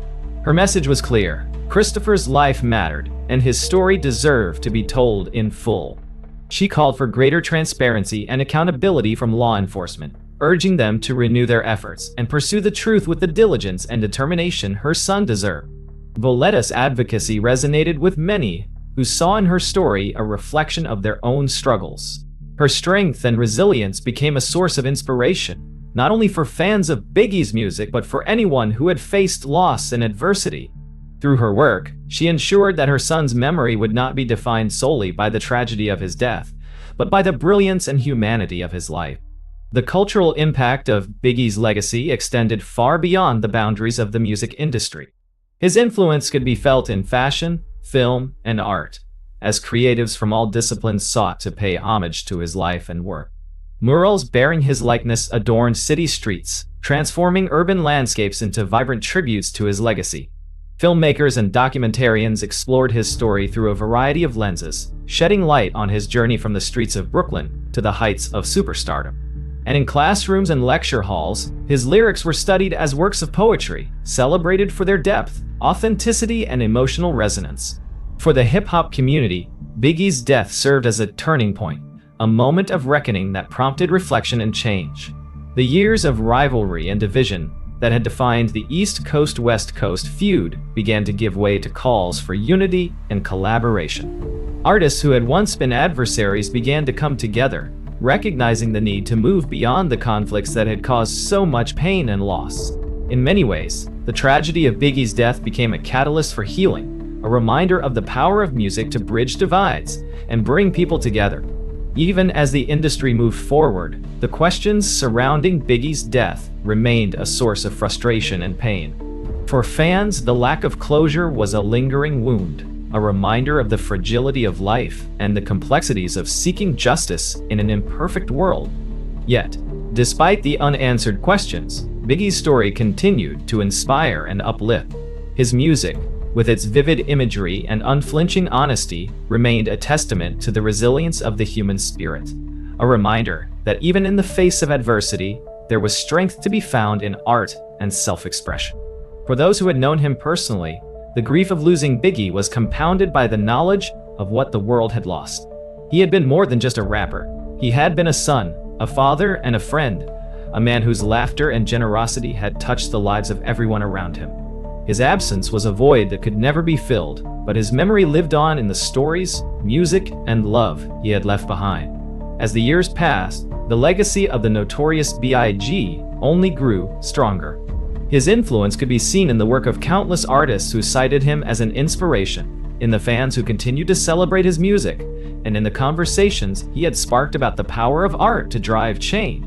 His story was one of triumph and tragedy, resilience and vulnerability, a story that resonated with anyone who had ever dared to dream of something greater. For Valletta Wallace, the fight for justice and the preservation of her son's legacy remained a deeply personal mission. She continued to honor Christopher's memory through her advocacy and philanthropy, ensuring that his voice would never be silenced. And while the answers she sought remained elusive, her resolve was unwavering. She believed, as so many did, that the truth would one day come to light, and that when it did, it would be a testament to the strength of those who had refused to give up. As the world moved forward, the light of Biggie's legacy continued to shine, a beacon of hope and inspiration for all who had been touched by his life and music. His story was far from over, its chapters still being written in the hearts and minds of those who carried his memory forward. And though the questions surrounding his death remained, the impact of his life was undeniable, a reminder that even in the face of loss, the power of art, love, and resilience could endure. In the years that followed Christopher Wallace's death, the unresolved mystery of his murder cast a long shadow over his legacy. For those who had loved him, the absence of answers was a wound that refused to heal. Yet, even in the face of this uncertainty, his influence continued to grow, transcending the tragedy that had claimed his life. The world may not have known who was responsible for his loss, but what remained undeniable was the profound and lasting impact he had left behind. Investigations into his death, while ongoing, seemed to stagnate. Despite sporadic efforts to revive the case, the trail of evidence had grown colder with time. Detectives revisited old leads, questioned witnesses, and examined the connections that had been speculated upon in the aftermath of the shooting. Yet, each path seemed to end in frustration, leaving more questions than answers. Public interest in the case remained high, spurred by documentaries, interviews, and articles that sought to shed light on the tragedy. Independent researchers and journalists took up the mantle of uncovering the truth, piecing together fragments of information in an effort to provide clarity. These investigations often pointed to systemic issues, suggesting that the very structures meant to uphold justice might have played a role in obscuring it. For many, this only deepened the sense of disillusionment and mistrust that had surrounded the case from the beginning. Through it all, Voletta Wallace emerged as a steadfast pillar of strength. Her unwavering commitment to her son's memory became a source of inspiration for countless others who had faced loss and injustice. She worked tirelessly to ensure that Biggie's life would not be defined by his death, emphasizing the humanity, creativity, and brilliance that had characterized him. Christopher was so much more than what happened to him, she often said. He was a man of vision, of talent, and of heart, and that is how he deserves to be remembered. Her efforts were not in vain. Biggie's legacy continued to flourish, his music becoming a touchstone for generations of listeners. Tracks like Juicy, Big Papa, and Sky's the Limit remained cultural mainstays, their lyrics resonating with audiences who found both joy and solace in his words. His storytelling, raw and authentic, spoke to the universal human experience, capturing the highs and lows of life with unparalleled artistry. As his music endured, so too did his influence on the hip-hop genre. Artists who had grown up idolizing Biggie carried his spirit into their own work, citing him as a source of inspiration and a standard of excellence. His ability to blend humor, vulnerability, and grit became a benchmark for what the genre could achieve. For many, he was not just a rapper, but a poet, a visionary whose work had elevated hip-hop to new heights. Beyond the music, Biggie's life and legacy became a lens through which broader societal issues were examined. His story was emblematic of the challenges faced by young black men in America, from systemic inequalities to the pressures of navigating fame and success. His rise from the streets of Brooklyn to international stardom was a testament to his resilience and ambition, but it also highlighted the structural barriers that had shaped his journey. For activists and advocates, his life served as both an inspiration and a call to action, a reminder of the work that still needed to be done. Efforts to honor Biggie's legacy took many forms.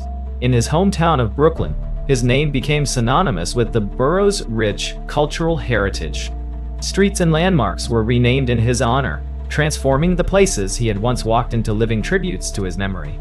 Festivals, events, and community initiatives celebrated his contributions to music and culture, ensuring that his story remained alive for future generations. The Tupac Shakur and Christopher Wallace Foundations, established by their respective families, became symbols of hope and resilience. These organizations work to uplift young people through education, arts programs, and advocacy, reflecting the values that both artists had championed during their lives. Through these efforts, their legacies became intertwined not only as symbols of loss, but as beacons of possibility and progress. Even as the world moved forward, the questions surrounding Biggie's death lingered, a haunting reminder of the fragility of justice. Theories about the events of that night continued to circulate, each one offering a potential answer, yet none providing the closure that so many sought. The specter of corruption, rivalry, and betrayal loomed over the case, adding layers of complexity to an already tangled narrative. For the hip-hop community, the loss of Biggie Smalls remained a defining moment, a turning point that forced the industry to confront its own divisions and challenges. In the years following his death, artists and leaders within the community worked to foster a sense of unity, recognizing that the conflicts of the past had cost them dearly. The East Coast-West Coast feud, once a source of pride and competition, became a cautionary tale, a reminder of the dangers of allowing rivalries to overshadow shared goals and values.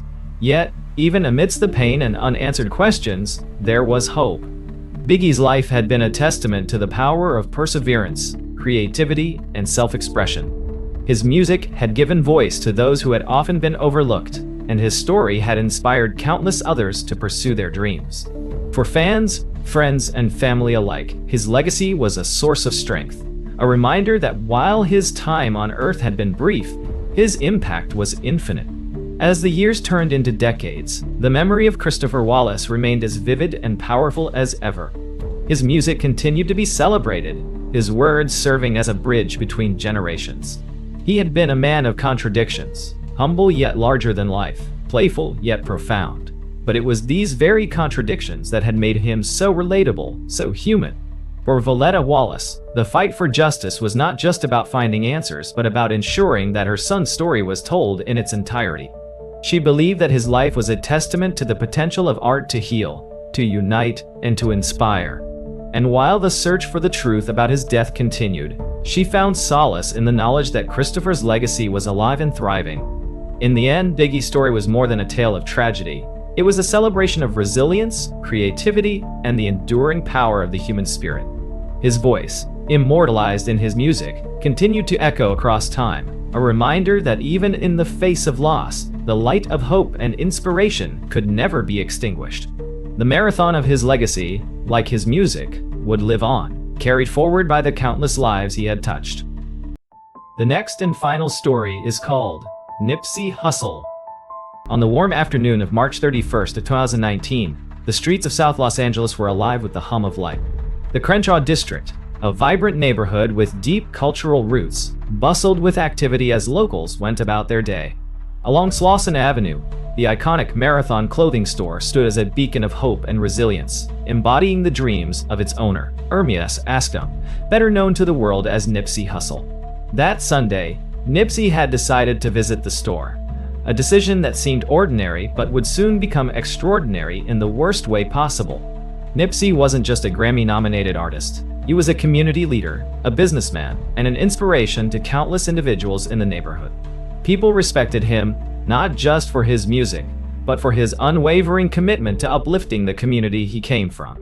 On this particular day, Nipsey had come to the store to help a friend recently released from incarceration by providing him with new clothes, a small gesture that spoke volumes about his character.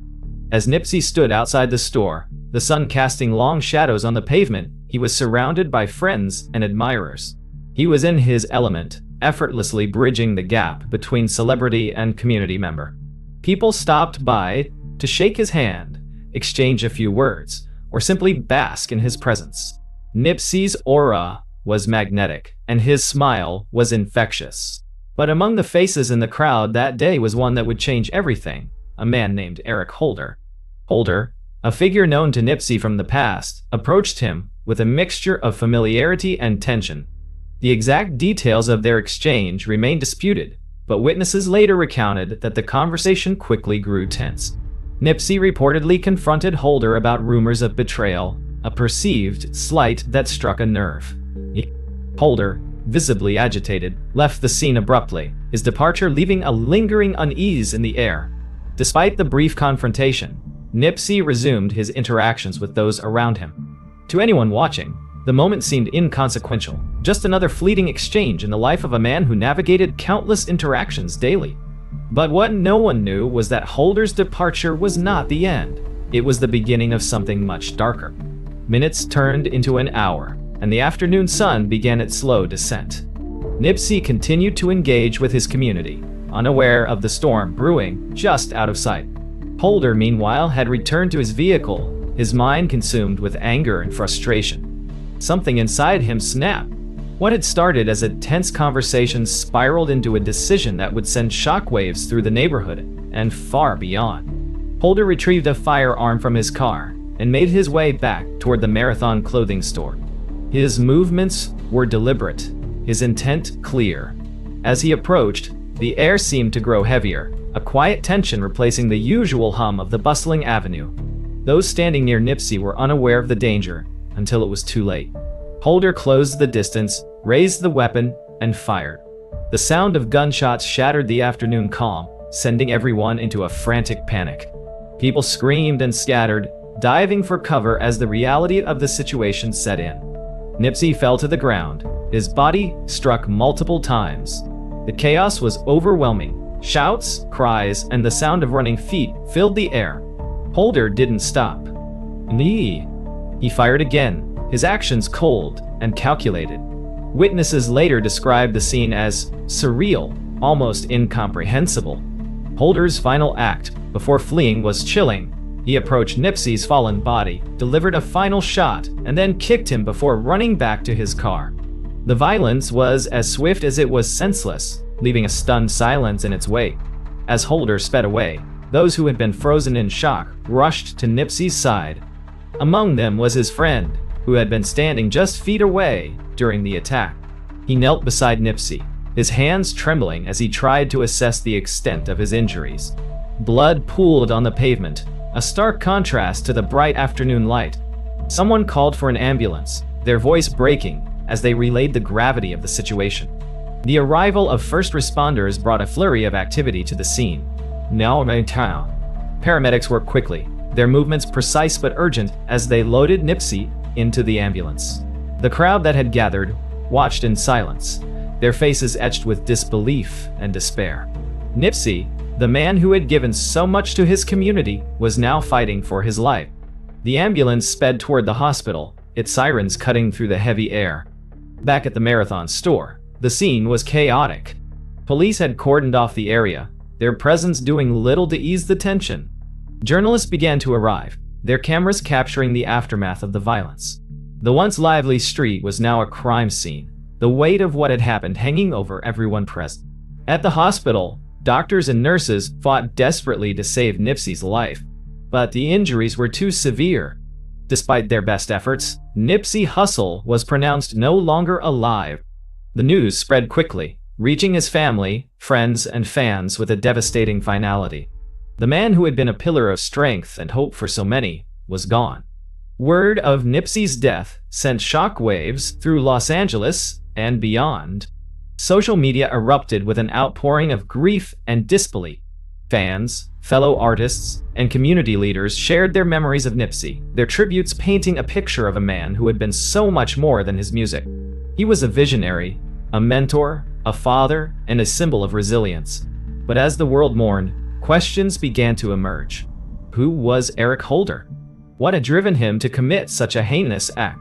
And how could someone like Nipsey, who had dedicated his life to bettering his community, become the target of such senseless violence? In South Los Angeles, the Marathon clothing store became a makeshift memorial. Flowers, candles, and handwritten notes covered the sidewalk, a poignant reminder of the impact Nipsey had made.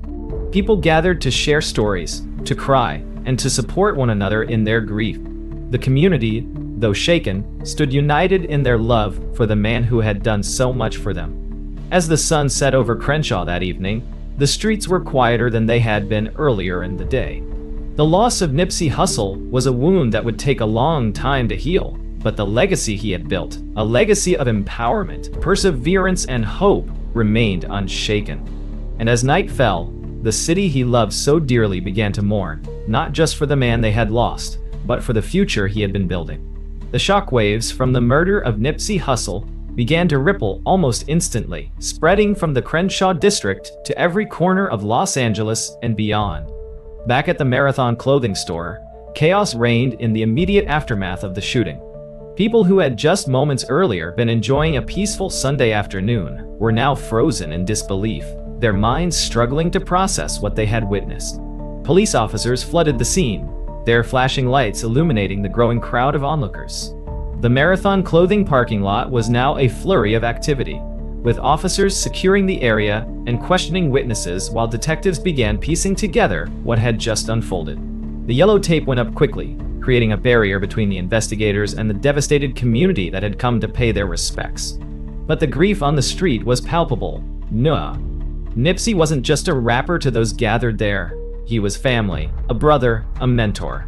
As news spread that he had passed, cries of anguish echoed through the crowd. People clutched one another, tears streaming down their faces.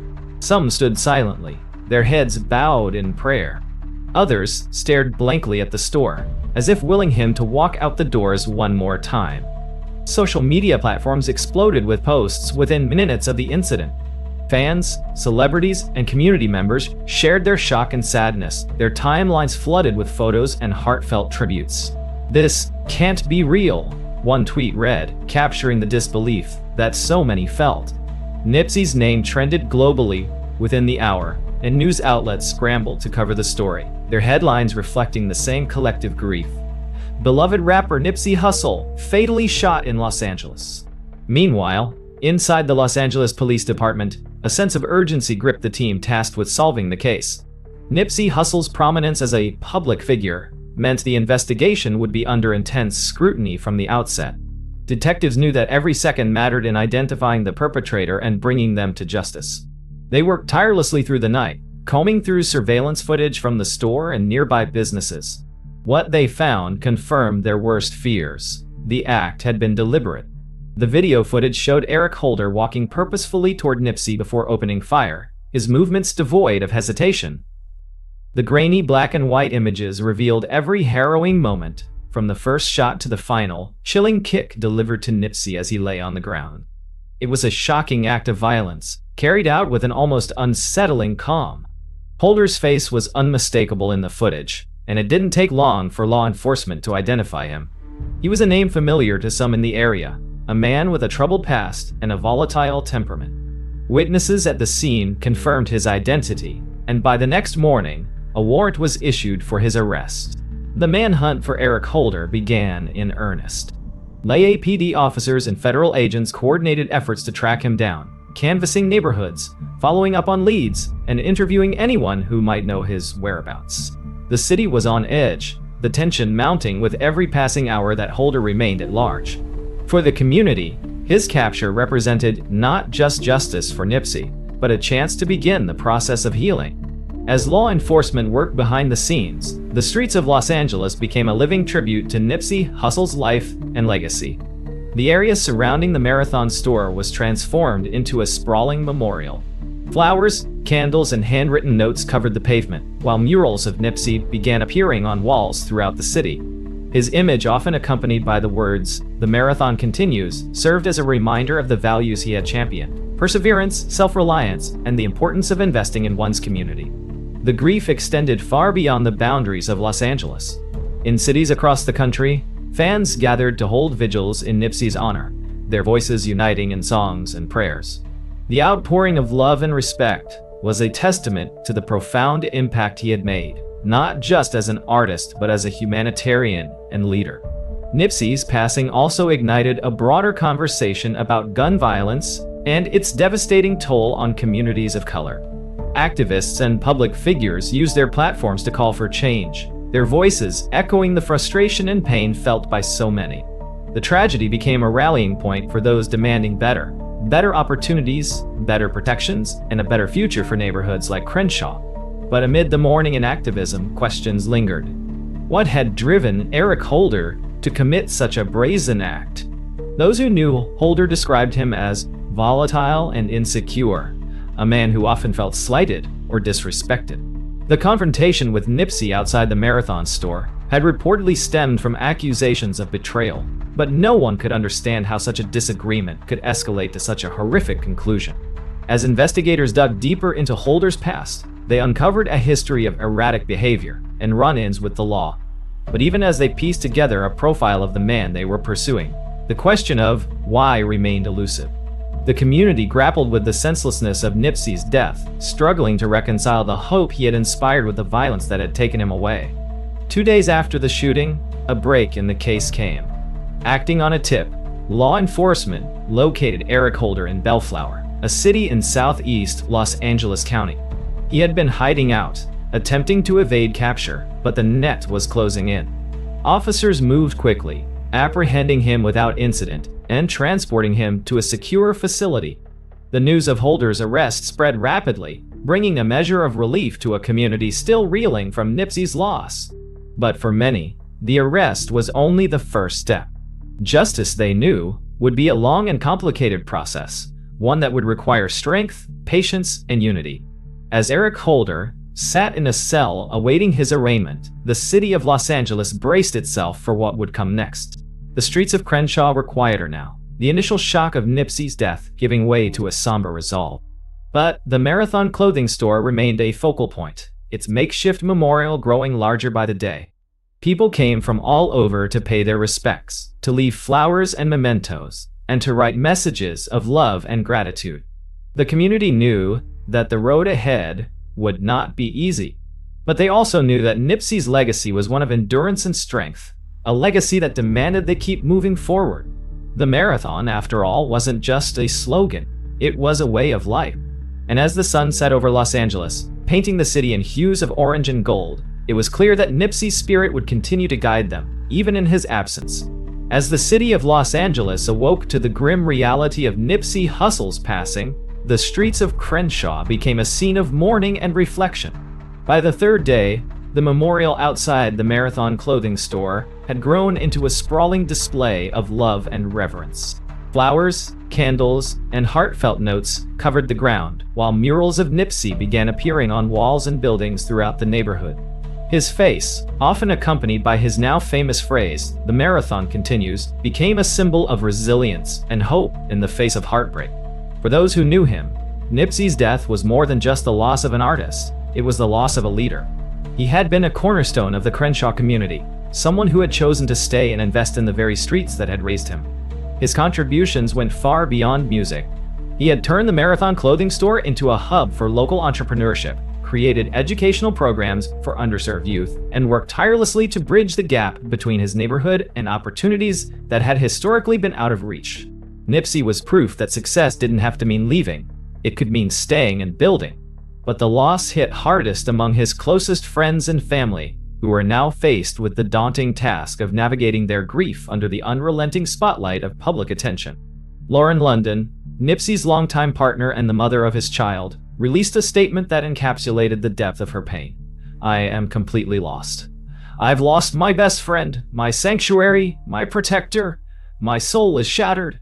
My soul is shattered."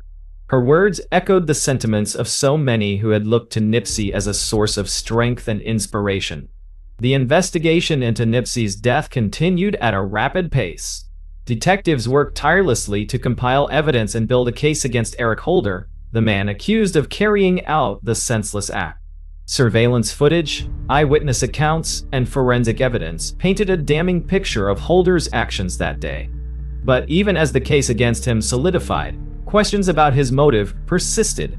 Interviews with those who knew Holder revealed a man who had long struggled with feelings of insecurity and resentment. He had reportedly felt slighted by Nipsey during their brief exchange outside the Marathon store, and those feelings had seemingly escalated into an uncontrollable rage. It was a tragic irony. Nipsey, who had dedicated his life to empowering others, had been targeted by someone unable to overcome his own sense of inadequacy. As Holder awaited trial, the community he had devastated worked to pick up the pieces.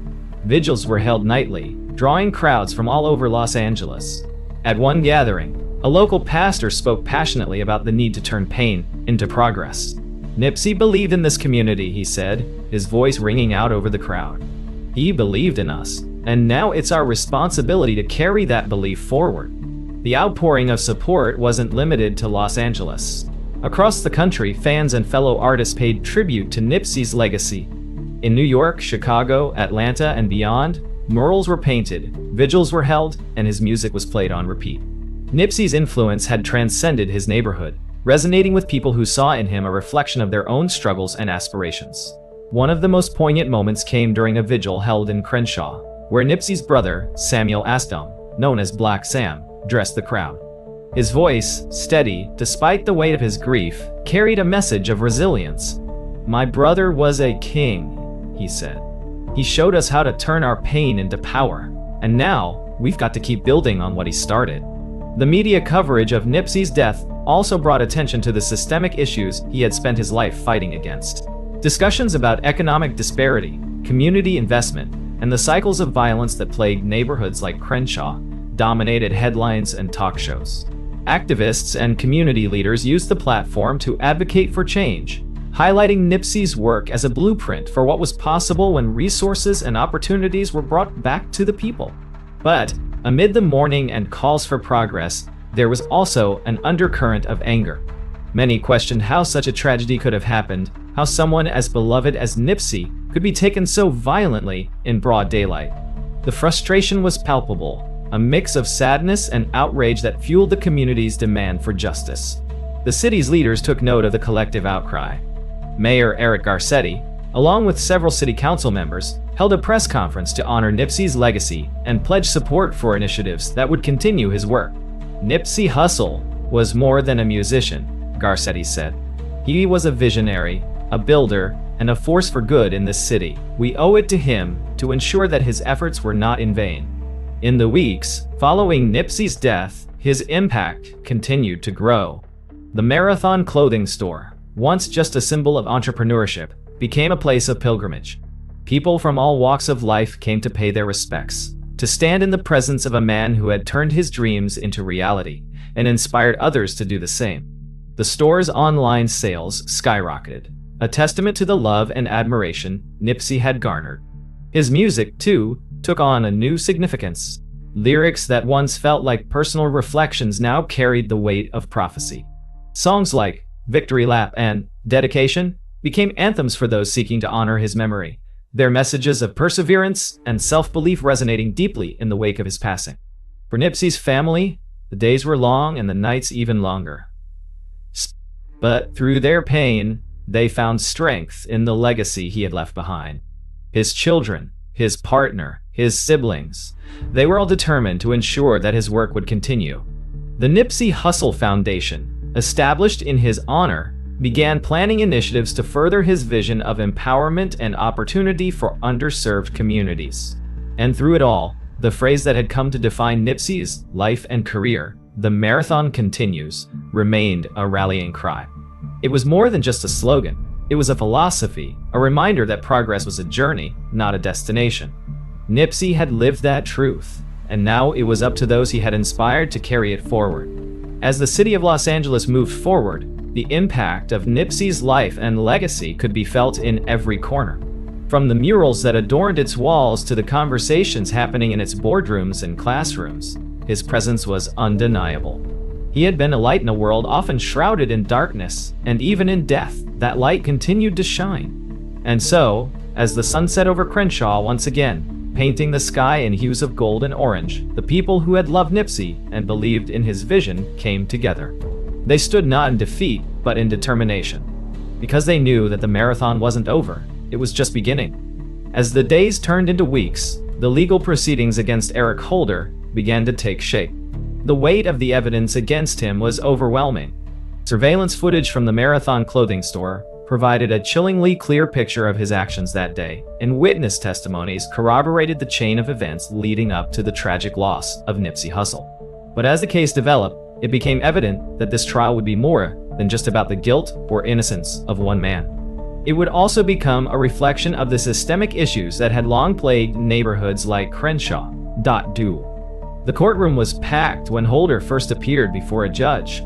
Members of Nipsey's family, close friends, and a number of supporters filled the gallery. The media presence was substantial, with reporters eager to capture every moment of the high-profile case. Holder sat silently, his demeanor subdued but unreadable. His defense team had begun laying the groundwork for their argument, one that would lean heavily on claims of mental health struggles and a history of emotional instability. For Nipsey's family, attending the proceedings was an act of both strength and obligation. His older brother, Samuel, Black Sam Asdom, was a constant presence in the courtroom, his expression a mix of stoicism and quiet determination. Lauren London, Nipsey's partner, remained composed despite the pain etched on her face. They had chosen to be there, not just for themselves, but for the community that Nipsey had represented, a community that demanded justice and accountability. As the trial began, prosecutors laid out their case with precision. They painted a picture of a calculated act, one carried out with intent and malice. Using video evidence, forensic reports, and eyewitness accounts, they described the series of events that had led to the confrontation outside the Marathon clothing store. The narrative was clear. Eric Holder had left the scene angry, armed himself, and returned with the deliberate intent to harm Nipsey. The prosecution emphasized Nipsey's significance to the community, framing his loss as more than just a personal tragedy. It was a blow to an entire neighborhood that had looked to him for guidance and inspiration. This wasn't just an attack on a man, the lead prosecutor said during opening statements. This was an attack on a symbol of hope, on someone who believed in lifting others up. The defense, however, took a different approach. They argued that Holder's actions were impulsive, driven by a heated exchange, and exacerbated by underlying mental health issues. They highlighted his troubled past, pointing to years of untreated emotional turmoil and moments of instability. Their goal was to cast doubt on the narrative of premeditation, to suggest that Holder's state of mind at the time of the incident had clouded his judgment. Throughout the trial, the emotional toll on those in the courtroom was evident. Witnesses, many of whom had been at the scene that day, recounted their experiences with voices that trembled with emotion. Some spoke of the chaos and fear that erupted after the shots were fired, while others shared their memories of Nipsey, his kindness, his vision, and the impact he had on their lives. One particularly moving testimony came from a young man who had worked closely with Nipsey on community initiatives. "He made you feel like you mattered," the man said, his voice breaking. "He didn't have to do what he did for us, but he did it anyway. He cared about this neighborhood. He cared about all of us." The trial also highlighted the broader social issues that Nipsey had dedicated his life to addressing. Experts testified about the cycles of poverty and violence that had shaped neighborhoods like Crenshaw, emphasizing the importance of figures like Nipsey, who sought to break those cycles. His efforts to create opportunities, provide resources, and foster a sense of pride in the community were lauded as examples of what was possible when someone chose to invest in their own. As the proceedings continued, the tension in the courtroom grew. The closing arguments were a culmination of weeks of testimony, evidence, and emotion. The prosecution urged the jury to consider the deliberate nature of Holder's actions, framing them as a betrayal of the very community that Nipsey had worked so hard to uplift. This wasn't just about jealousy or anger, the prosecutor said. This was about taking away a light that shone too brightly for someone who couldn't bear to see it. The defense, on the other hand, pleaded for understanding, asking the jury to consider Holder's struggles and the factors that may have contributed to his actions.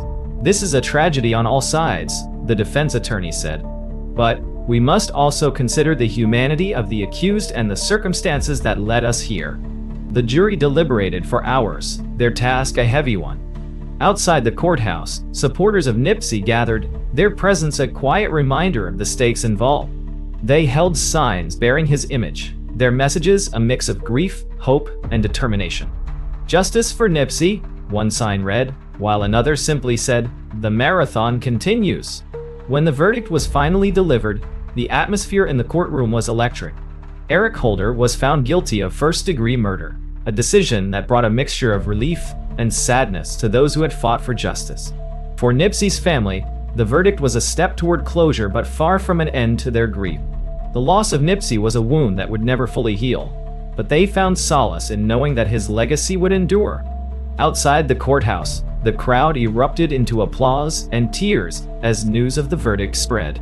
While the decision could never bring Nipsey back, it was a moment of accountability, a recognition of the life that had been taken and the impact it had left behind. As the city of Los Angeles reflected on the trial and its outcome, one thing was clear. Nipsey Hussle's influence extended far beyond his music or his business ventures. He had been a force for change, a beacon of hope in a world that too often felt dark. And though his life had been cut short, his legacy continued to inspire those who had been touched by his vision. In the days that followed, murals of Nipsey continued to appear throughout the city, their vibrant colors a testament to the life and spirit he had embodied. The Marathon clothing store remained a place of pilgrimage, its walls adorned with messages of love and gratitude. And in every corner of Crenshaw, from the streets he had walked to the lives he had changed, his presence was still felt. For those who had loved him, the verdict marked the end of one chapter, but the beginning of another. The marathon had always been about more than just Nipsey.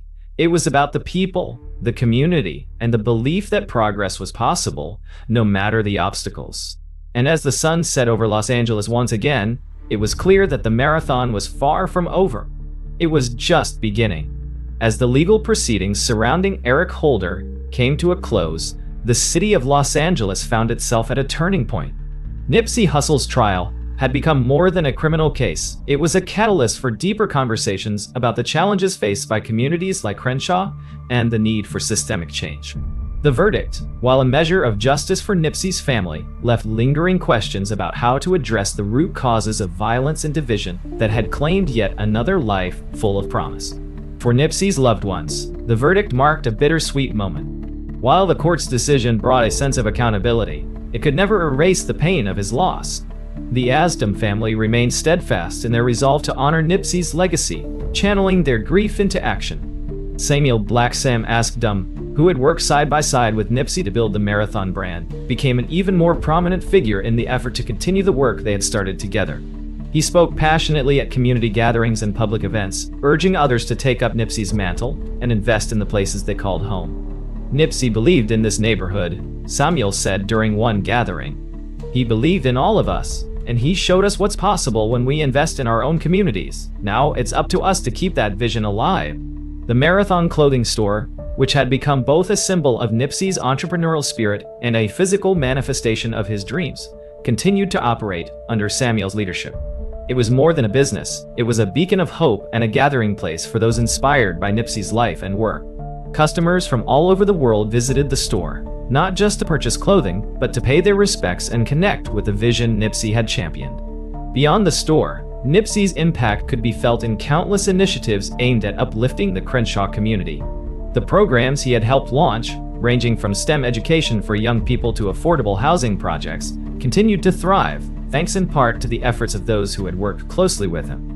These initiatives served as a testament to his belief in creating opportunities and breaking cycles of poverty and disenfranchisement. The Nipsey Hussle Foundation, established in his honor, became a driving force for many of these efforts.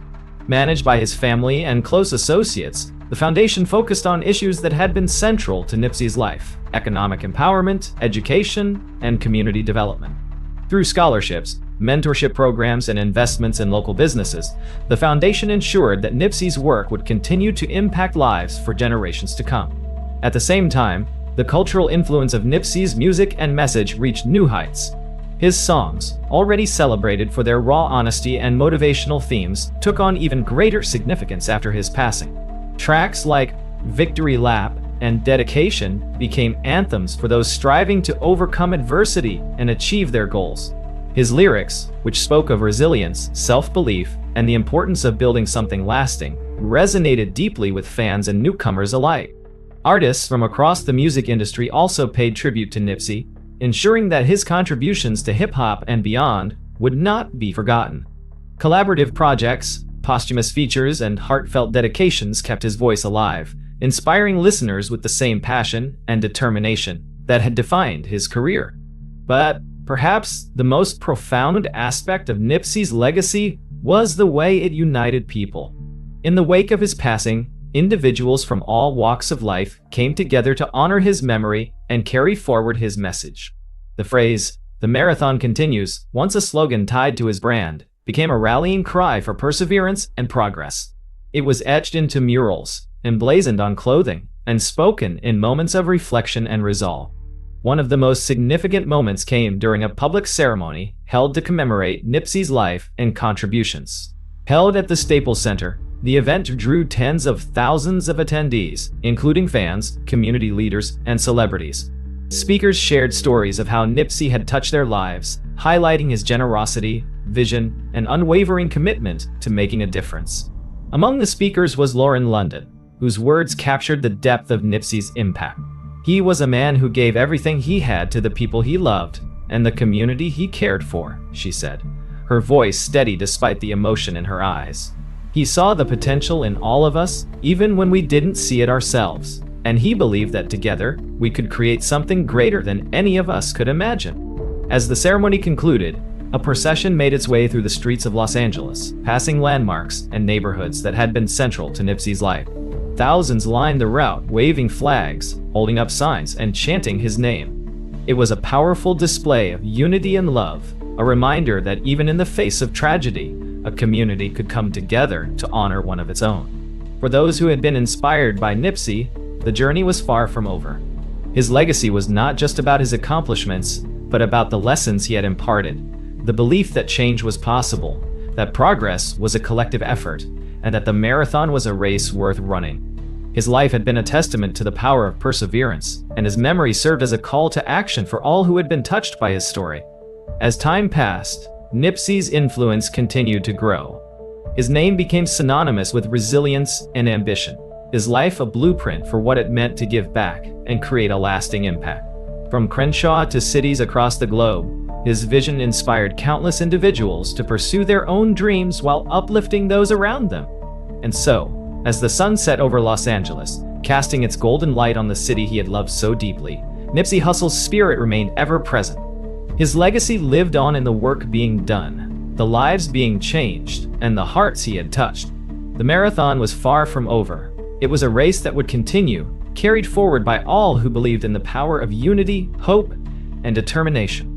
In the wake of the trial's conclusion and the verdict against Eric Holder, the conversation surrounding Nipsey Hussle's life and legacy continued to grow louder and more profound.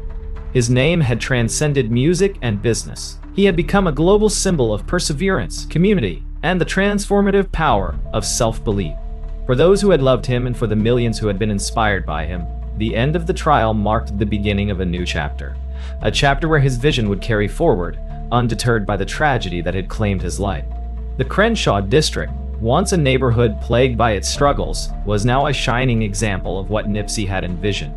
The Marathon clothing store remained the epicenter of his legacy, drawing visitors from across the world. Fans came not just to shop, but to connect with the energy and purpose Nipsey had poured into the space. It wasn't unusual to see families taking photos in front of the mural that adorned the building's wall. The Asdom family, still processing their grief, leaned into the work Nipsey had left behind. Samuel Asdom, ever the quiet pillar of strength, became more vocal in his efforts to expand the Marathon brand. He had a vision of transforming the clothing line into a global movement, one that would continue to uplift underserved communities and remind people everywhere that success could be achieved without compromising one's roots. Lauren London, too, found her own way to carry Nipsey's message forward. She became a fierce advocate for community development, using her platform to amplify the causes Nipsey had championed. In interviews and public appearances, she spoke with clarity and conviction about the importance of giving back, about the duty to honor those who came before while paving the way for those who would come after. Her words carried the weight of someone who had loved and lost, but who refused to let that loss define the story. Meanwhile, the Nipsey Hussle Foundation expanded its reach, funding initiatives that ranged from youth mentorship programs to financial literacy workshops. One of the foundation's most ambitious projects was the creation of the Marathon Impact Center, a state-of-the-art facility designed to provide resources and opportunities for young people in Crenshaw. The center offered everything from coding classes to music production workshops, reflecting Nipsey's belief in the power of education and creativity to transform lives. The opening ceremony for the Marathon Impact Center was a moment of profound unity. Hundreds gathered to celebrate the realization of Nipsey's dream, their faces lit with hope and pride. Samuel stood at the podium, his voice steady as he addressed the crowd. "This isn't just for Nip," he said. "This is for everyone who believed in what he stood for. This is for all of us." The community's resilience in the face of loss became a beacon for others. Cities across the country began to adopt similar models, using Nipsey's blueprint as a guide for revitalizing neighborhoods and empowering residents. His work became a case study in the power of localized investment, proving that real change didn't have to come from the outside, it could start right at home. Beyond the tangible impact of his initiatives, Nipsey's influence continued to be felt in less visible but equally powerful ways. His music, rich with themes of struggle, growth, and triumph, became a source of solace and motivation for countless listeners. For many, his lyrics were a lifeline, a reminder that even in the darkest moments, there was a way forward. Lines like dedication, hard work plus patience became mantras for those navigating their own challenges. In classrooms, Nipsey's story was taught as an example of resilience and determination. Teachers used his journey to inspire students, framing him as proof that success wasn't about where you started, but about the choices you made along the way. His face appeared in textbooks, his name mentioned alongside other figures who had used their platforms to drive change. The cultural impact of Nipsey's legacy extended far beyond the borders of Crenshaw.D. Artists, athletes, and activists from around the globe paid tribute to his life and work, incorporating his message into their own efforts. His influence could be seen in everything from charity foundations to music festivals, each one carrying forward the idea that the marathon wasn't just a race, it was a way of life. But perhaps the most profound testament to Nipsey's legacy was the way his story continued to inspire ordinary people. In neighborhoods not unlike Crenshaw, individuals began to take ownership of their communities, starting small businesses, mentoring young people, and advocating for change. They saw in Nipsey's journey a reflection of their own potential, a reminder that greatness wasn't out of reach. For the Asdam family, every step forward was a way to honor Nipsey's memory. On the anniversary of his passing, they gathered with friends, supporters, and community members to reflect on all that had been accomplished in his name. The event was equal parts celebration and remembrance, filled with music, laughter, and stories about the man who had touched so many lives. As the sun set on the gathering, Samuel took the stage one last time, his voice carrying over the crowd. Nipsey always said, "The marathon continues," he began. And he meant it. This isn't just about him. This is about all of us coming together to build something that lasts. This is about making sure that his dream doesn't end, it grows. The crowd erupted into applause, their energy a testament to the enduring power of Nipsey's vision. And as the night wore on, with music playing and conversations flowing, it was clear that the spirit of Ermias, Nipsey Hussle Asdam, was alive and well. He had left behind more than just a legacy. He had left a roadmap, a guide for how to turn pain into progress, how to build something that could outlast even the harshest of circumstances. The marathon, as Nipsey had always said, was never about the finish line. It was about the journey, the determination to keep moving forward, no matter what obstacles lay in the way. And for the people who had loved him, for the community he had poured his heart into, and for the countless lives he had touched, that journey was far from over. It was a race they would continue to run, together, fueled by the lessons he had taught and the example he had set. As the lights dimmed and the crowd began to disperse, the words, "The marathon continue," remained etched in the minds of everyone who had gathered. Nipsey's life had been a testament to the power of perseverance, and his legacy was a reminder that even in the face of loss, there was always a reason to keep going. And so they did, one step at a time, carrying his vision with them as they forged ahead into a future he had worked so hard to build.